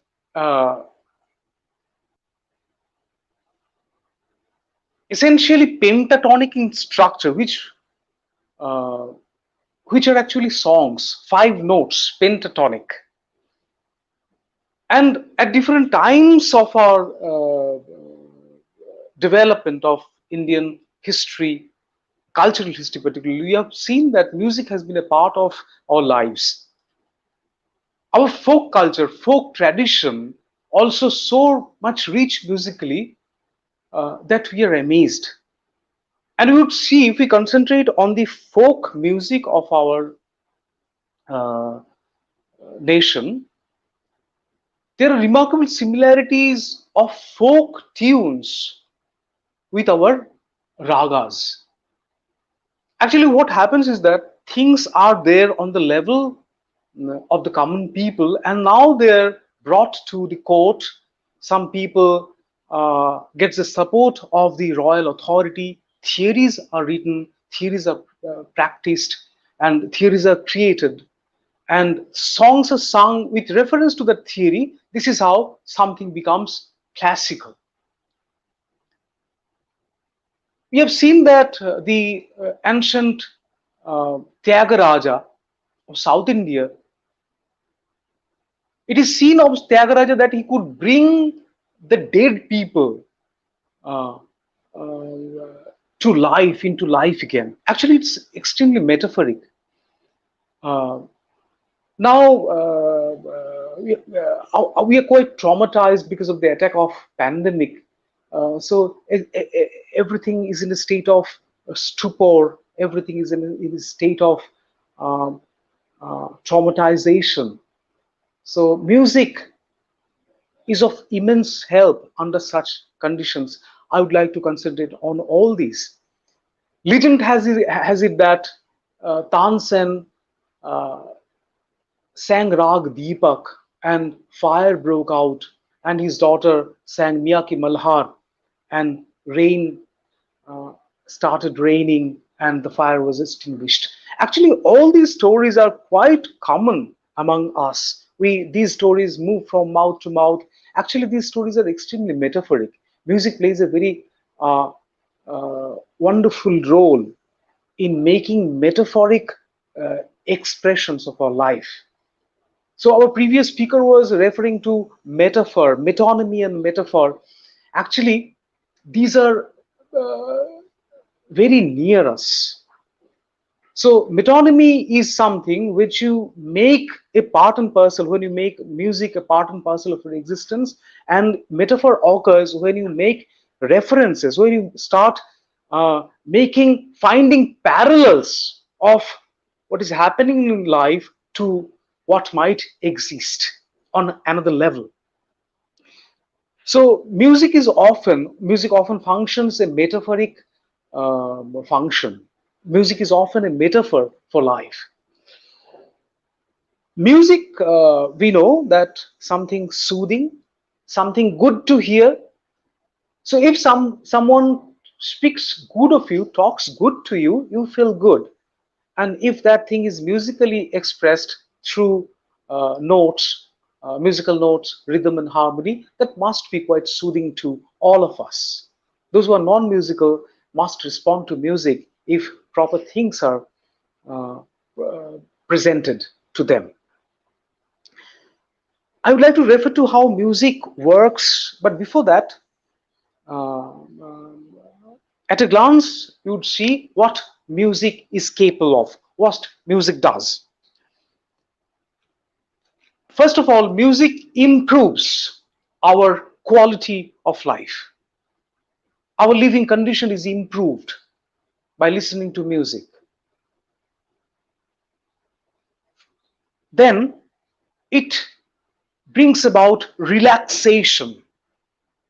Nothing could be more effective in bringing about the relaxed state of existence as music. It helps cure depression. It cures Alzheimer's diseases. Disabled children respond to music wonderfully when all the traditional methods fail. Music helps disabled children. For the development of human potential, nothing is as good as music. It is said. Not only it is said, but we have got its manifestations. Social integration. Music has a wonderful role. Like, can you imagine a social function without music? The rich you are culturally, the rich music you play, you invite, but music is there.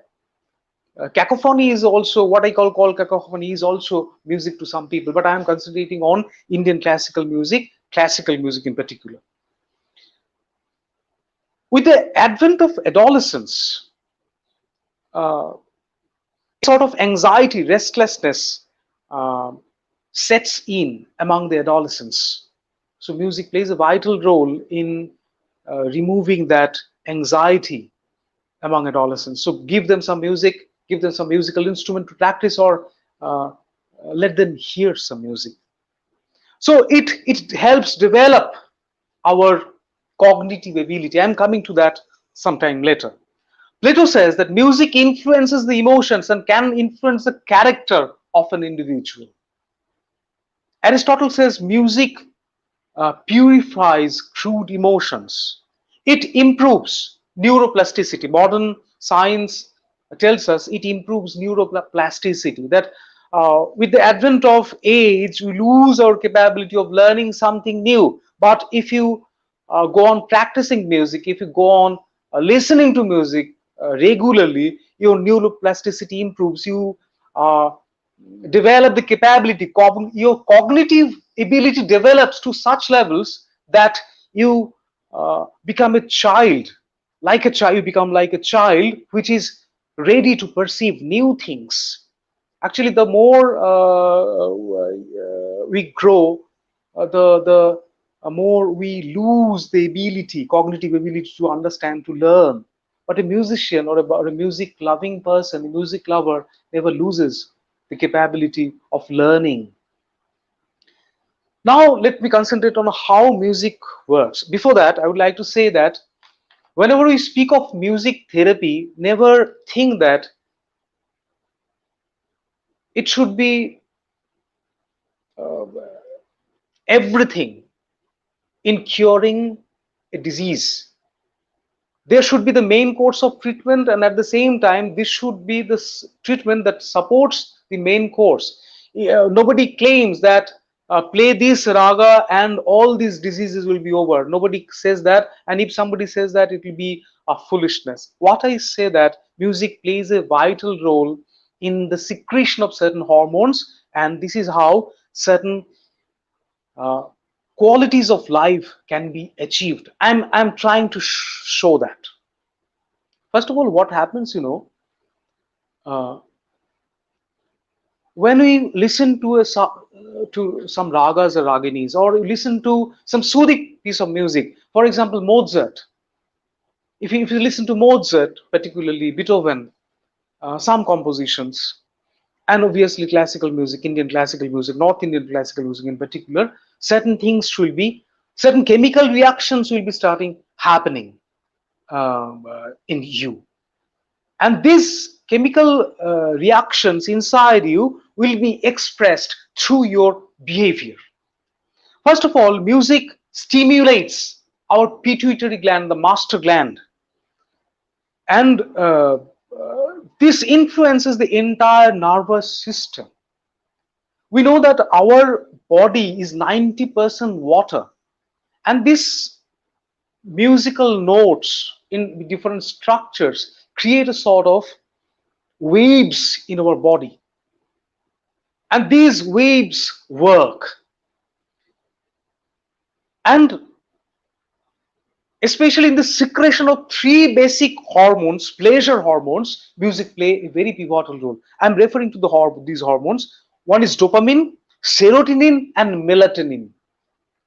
So dopamine, dopamine is called the pleasure hormone, the pleasure chemical. So if you listen to a particular raga, for example, Ahir Bhairav, it is said that if you listen to Ahir Bhairav, or if you practice Ahir Bhairav, your gastrointestinal activity will improve. If you have any problem of indigestion, it will improve. How is it so? It is nothing esoteric. I'm not talking of anything esoteric. How it so happens? So when you are starting listening to Ahir Bhairav, for example, or any good piece of music, you would see that There's a secretion of dopamine. Do you know when dopamine hormone is secreted? When you kiss someone dear and near, or if you caress a child, if you read something extremely pleasurable, dopamine hormone is secreted. So when you listen to something extremely soothing, dopamine hormone is secreted. So by the secretion of dopamine hormone, you have got uh, an improved gastrointestinal activity. Now, the secretion of serotonin, which is called the happy chemical. So the lack of proper secretion of serotonin causes depression and anxiety in us. And when we are forced to keep indoors because of this attack of COVID, uh, when there is restlessness, anxiety in all of us, so music will help us. And when the day of COVID will be over, fear will be there in some form or other, because fear is a part of our existence. Because we have crossed many processes of evolution. Our cognitive development started happening 80,000 years back, but before that, the memory of the existence, before we became Homo sapiens, before we became humans, civilized human beings today, all the memories are quite imprinted. We faced natural calamities, we faced ferocious animals. So all these memories are there. We passed through the days of uncertainty. So fear will be there. So how to face it? How to face it? What happens is that when we have fear, we switch on the TV. We switch on TV, or we start listening to the radio, or go outside to meet some friends, but we just fail to face the problem. Music helps us face the life, face a reality. So it helps us the secretion of serotonin, which removes anxiety. Now melatonin. Melatonin is released from the pineal gland, and melatonin, the proper secretion, is essential for our good sleep. So if somebody tells you that, well, listen to Rag Bhageshri, you will have good sleep, take it as no wonder. It is natural, because Bhageshri helps you secrete, help the secretion of serotonin, melatonin, and melatonin gives you good sleep. Now, another interesting fact, our heartbeat. So, how you are, the heartbeat tells us. Normally, a healthy human being has got 65 to 90 heartbeats per minute. So, if you listen to something in slow tempo, which we call bilambit in our classical music, it will be extremely soothing for you, because it is quite in keeping with the beat in your heart. So something which is full of beats and great noises, full of noises, we just react to that with aversion. But something soothing, something not so fast, but having the medium tempo, something of medium tempo, attracts us. It is simply because of the fact that that tempo there in the music becomes similar to the one in our hearts. This is how it works. I would like to refer to one music composer, a famous dancer also in America, Don Campbell.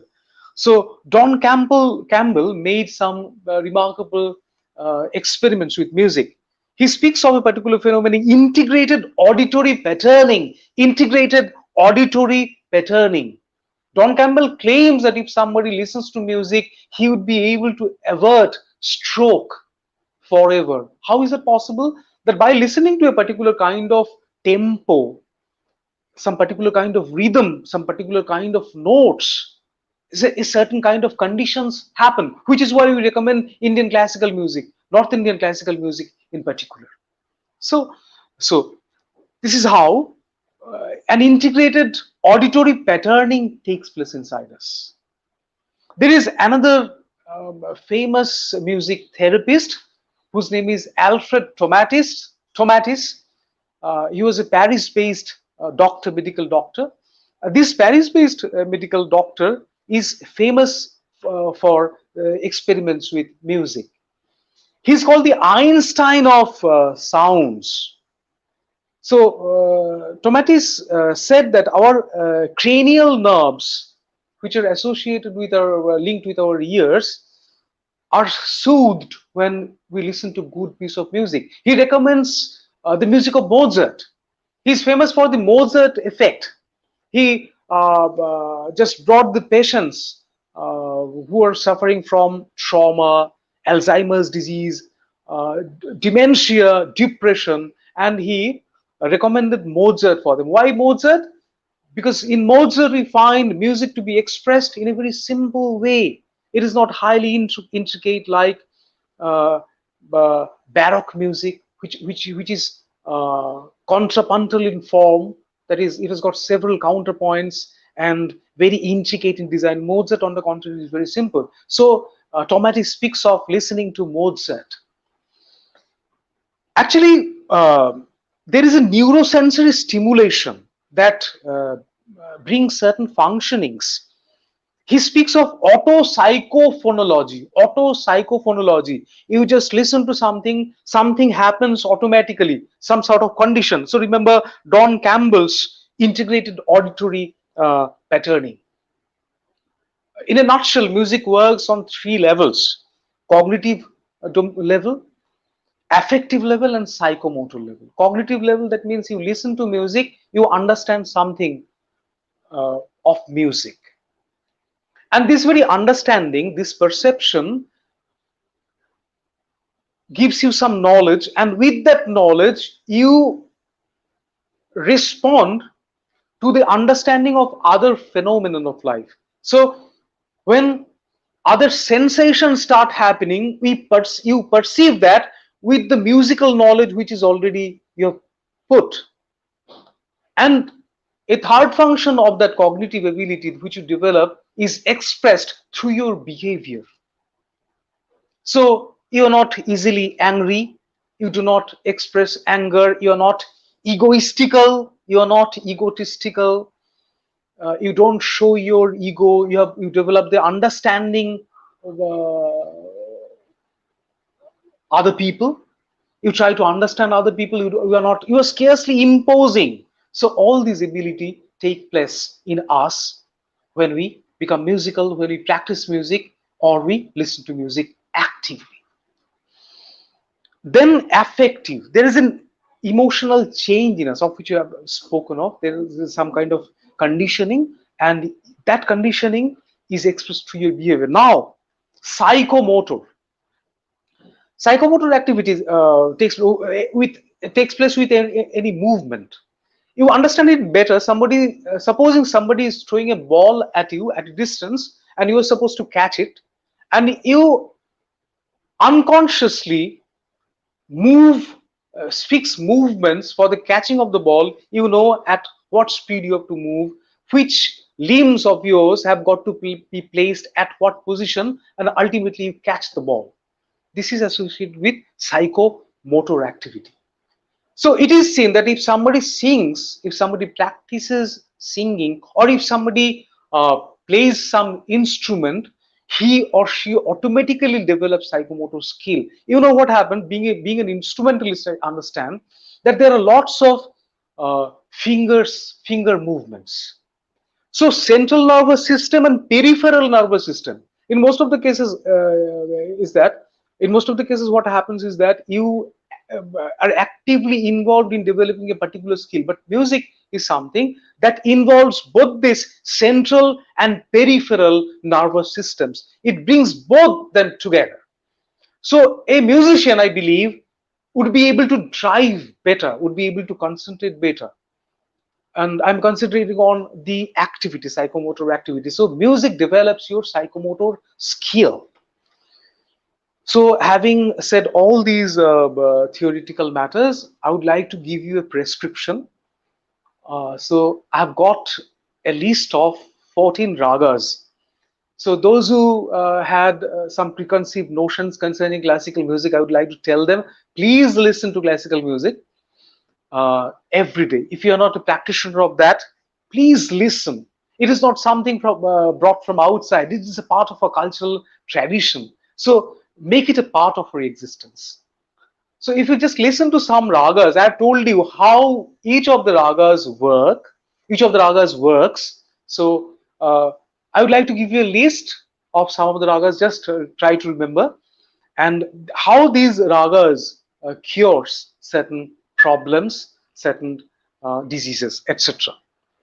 So first, rag Bhageshri. If you listen to rag Bhageshri every day before going to bed, you'd be able to sleep well. It cures insomnia. I told you, because it helps the secretion of serotonin. It helps the secretion of dopamine. So you are kissing somebody you love, someone very dear and near, dopamine is secreted. So same is the case. Your cranial nerves are associated with, are linked with your ear, and you listen to that. Some effects are there on your ear, and that leads to your brain, and then the secretion of your hormones. This is how the balance is achieved. Ayurveda, indigestion. Bhimpalasi, if you listen to Bhimpalasi, anxiety is cured. If we had got enough time, I would have played just ascending and descending of each of the ragas, but since we have got a lack of time, I would play just two ragas for you, short compositions, two short compositions from 2 to 3 minutes each. Rag Kafi brings peace amidst restlessness. Puriya Dhanashri, if you listen to Puriya Dhanashri, it cures mood swing. If you listen to Darbari, it cures you from worries and anxieties. If you listen to Bhupali, it cures high blood pressure. So somebody suffering from high blood pressure, we don't say that take away the pills. Obviously, pills will be there, and in support, Rag Bhupali may be there, or Tori may be there, or Malkos may be there. It is said that Malkos has got a wonderful ability of bringing about that equilibrium which we seek in pills.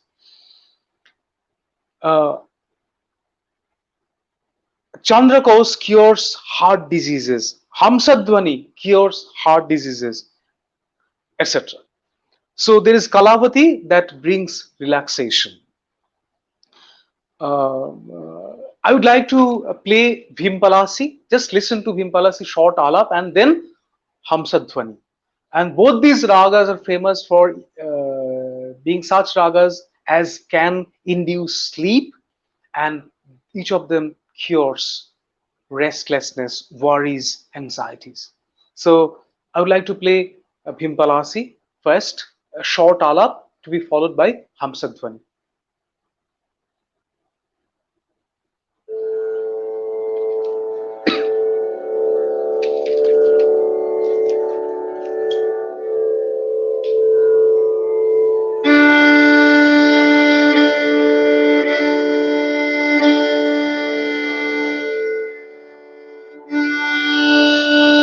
At the time of playing Bhimpalasi, you would see that it creates highly soothing sensations. And if you just go on listening to that every day for 15 to half an hour, 15 minutes to 30 minutes, you would see that it brings peace and cures restlessness.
So this is where Virpalasi comes to an end, and now I'd like to play a bit of Hansadhwani, and with Hansadhwani, I would wind up my presentation.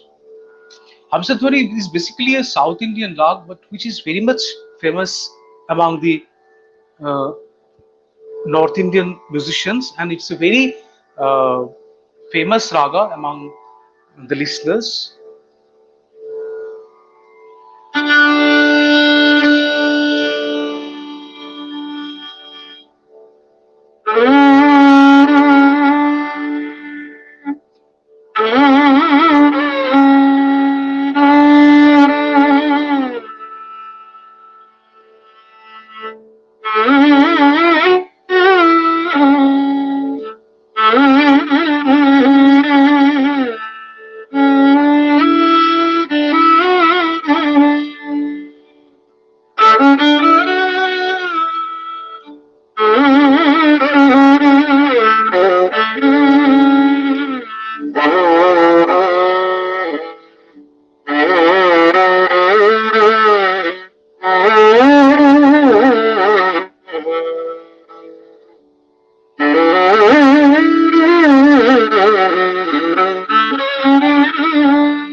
So this is how, with Hamsadhari, I bring my presentation to an end, and we want that we make a vigorous comeback after these horrifying days of pandemic are over.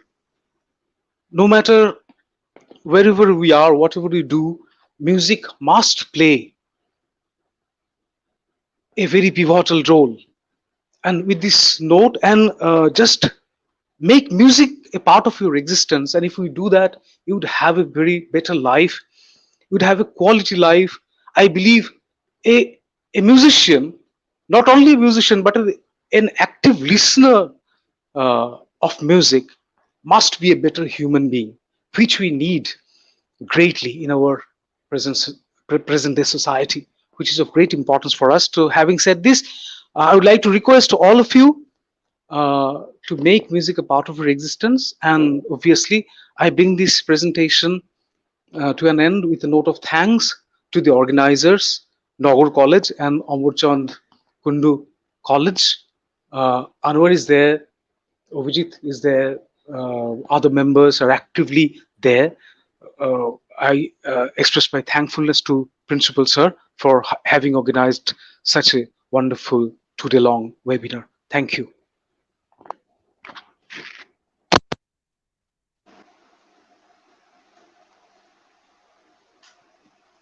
Ashik, Hello. Ashik. Hello. I'm audible. Am I audible? Yes, Yeah, Am you're I yes, audible? you are.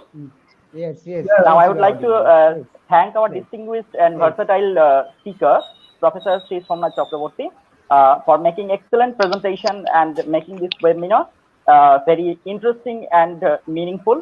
He has mentioned some relevant and valuable points here. Some of those can be followed: Indian classical music, literature rendered through Indian classical music, therapeutic interpretation and implication of music, and how music is relaxing us, social integration. Music purifies our emotions, as he has mentioned. So we have learned the medicinal value as well as our uh, very beneficial part of music. So the deliberation of each of these topics is really very praiseworthy and outstanding. The way he explained the topic is exemplary and unique. And now we are ready for the part of question answer. Sir, I would like to request you to present your answer of some relevant questions. Okay. Sir, okay, sir. So the first question is, of course, we know that the most difficult thing on the violin is always intonation, and the second is rhythm. How far these are related to life, sir? Hello, sir. Am I audible? Yes, you are. Actually, Please mention also the name of the questioner. rhythm and Hello, harmony. sir. Yes, I do hear you. Rhythm and harmony. You've spoken of rhythm and harmony. Actually, rhythm and harmony are two basic qualities which are parts of music. But we have noticed one thing, that in most of the cases, our life is devoid of any rhythm and harmony. We speak of the lack of harmony. We speak of lack of integration. Uh, Music works as metaphor. When we say someone to be tal kana, we mean that this person is not capable of keeping the tempo, natural tempo of life, thereby meaning that he fails to perform certain things properly. So why, if we incorporate these musical qualities, that is rhythm and harmony, in our life, we'd be able to have a better existence. So extremely metaphoric, these two words are rhythm and harmony. So if we can make these musical qualities our parts of existence, we would have a quality life. Which is why I began my musical presentation, with this idea that music makes for a quality life, a better life. Okay, sir. Thank you, sir. Next question Welcome. is, how does music correlate and resonate the subtle distinction between silence and music? And speech. Well, actually,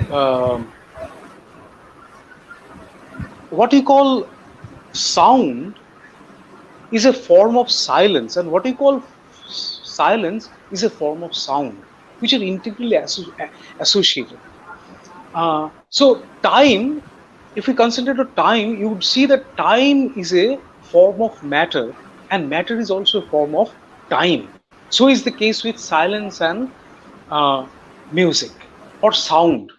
So the empty space is there. When the space is empty, which when sound has not intruded, we call that soundless or silence. And when that Hello, sir. uh, eh, when that part is filled in by sound or music, we call it sound, or we call that this empty space has been filled in by sound. So what musicians do is that fill in the empty blanks, silent blanks, with musical sound. So is the case with us listeners. When we listen to that, we feel it perceived how an empty space has been filled in by sound. Hear the musical notes. Ashik, please mention the name before raise your question. Mention the participant name before raise your question. Okay, am I audible, Ashik? Yes, yes, you are. You are. Please go on. Go ahead. Ashik, please go to the Ashik, next go ahead with question. the next question. Go ahead, Ashik. Please go ahead. Hello, I I guess think there is some connection there technical might be some glitches. technical So problem. I guess I can move ahead with the next question. Yes. Somnatha, the next question is from Shuman Yes. Chakraborty. The question Yeah. it's we know that in literature we need to read between the lines for its proper understanding. Doesn't Hmm. music help us to fill the gaps between words and lines? Obviously, the teachers, as well as the students of literature, have got to read between lines, which is why we need the lines to be understood properly, which is why we need literary critics or teachers for interpreting things from a variety of uh, points of view. My idea here is twofold. First of all, if you practice music, your cognitive ability develops, and with a developed cognitive ability, you interpret things in a better way. Number one. Number two, as far as feeling the emotional content is concerned, there is hardly any equivalent uh, like music in the understanding of literature. So, which I try to show through the rendition of Avigyan Shakuntalam, a section of it through music. So, if we understand, or if you can feel the content of Rag Basant, the kind of sentiment spoken of there, you would be able to understand what lies in the hearts of Dushyant and Shakuntala, and how this is how I try to relate these two aspects together. Somnatha, to just to add in, because many of our students are here, here, if you can just talk about bit of the book of regarding book of Bansi and the use of the Kurinji rag, and Okay. probably Yes, yes, how the yes, yes. understanding of that can help the students. When we had a talk Okay, about okay. it Yes, long time back, yes, yes, so yes. our students would be Yeah. extremely glad to hear about that. Right, right. I would like to thank you, Abhijit, for referring to that. Supposing you are reading Silappadikaram by Ilango Adigal, it is a part of the curricular course with Kalyani University first semester students. So there we come to know of a raga, Kurinji raga.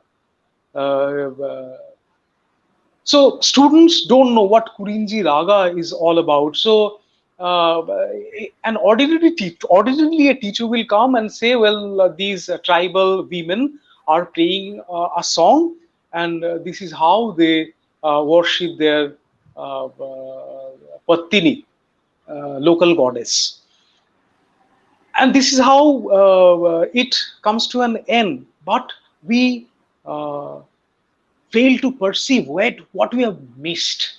Kurinji Raga, at the time of teaching the text or the time of reading the text, I came across that raga. I heard the name, which I did not get previously. I was trained in North Indian classical music and I got the raga Kurinji, name of the Kurinji. Then I started reading about that. I got few ideas from Sami Pragyananandaji's volume, uh, History of Indian Music in 2 volumes, then Raga Rupa, and I got some ideas from the net. And after that, I found the structure of that raga, Purinji, and I started playing that for myself. And after playing that for myself, I was fascinated with that because that epic was written in the 2nd century AD, and the people of Tamil Nadu of the hilly region, and not the people of Tamil Nadu, but the ostracized people, the tribal people, people living on the periphery, were so rich musically. I was amazed. And after that, I played that raga to my friends, brothers, colleagues, such as Obhijit. Obhijit is one of them, Obhijit Bhattacharya, who is raising this question at this moment. And there was a story also made in the Telegraph in the month of February. Vitang made that report, Vitang Shikdar. So this is how. So at times, reading between the lines is not sufficient. It is not sufficient. So why don't you go straight away to that and have a feel of that and generate that feeling to the students and mark how effective you become as a teacher. Thank you, Vijit, for referring to that. Thank Thank you. you It was a again, pleasure. sir. It was a pleasure. Thank you for your beautiful representation and outstanding and Thank you. extraordinary answers. Welcome. Thank you all Welcome. participants and for your valuable patience and cooperation. We hope to have learned a lot and enjoyed this presentation. Now I would like to request Dr. Sudipta Shah, Assistant Professor and HOD and Coordinator of the IQAC, Nagar College, Department of Bengali, for his valuable way of expressing his gratitude and heartfelt vote of thanks. Now it's over to you, sir. Sir, am I audible? Thank you, Ashik. Hi, sir. We are passing through a very beautiful, amazing musical journey. I want to convey my vote of thanks to all. At first, the big thanks all panelists. I have to acknowledge the both authorities, Nagar College and Amar Kundu College, Nabagram, for guiding and solid support with us. I also thanks again principal of the both colleges, organizers of the both colleges. I convey my thanks to Mouha Bhowmik, Associate Professor, Dirogio College, Rajarhat. Her subject was pandemic through the lens of literature. That was very informative session. And next, my special thanks to Partha Gangopadhyay. His topic was pandemic and social change in past and present. His topic, his lecture was very informative and very useful. Especially, my special thanks and my heartfelt congratulations to Abhishek Parui, from IIT Madras. His subject was literature and humanities research in post-COVID knowledge narratives. My specialist mention Sri Somnath Chakraborty, TIC, Lalgola College. His topic was literature rendered through the Indian classic music and its therapeutic implication. Thank you for Sija Konar and Ashik Ahmed for conducting question answer session. Thank you. And the real unsung hero is Dr. Manik Vishwas. He rescued from the various crises from this session. Thank you once again, Manik and Tawfiqur Rahman. My sincere thanks to the all participants. I say the discussion is very productive and very informative. I know that I am standing between the webinar and lunch.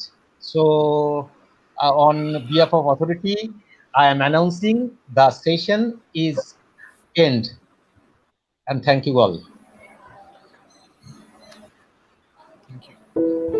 Thank Thanks you, to everyone. everyone. Thank you.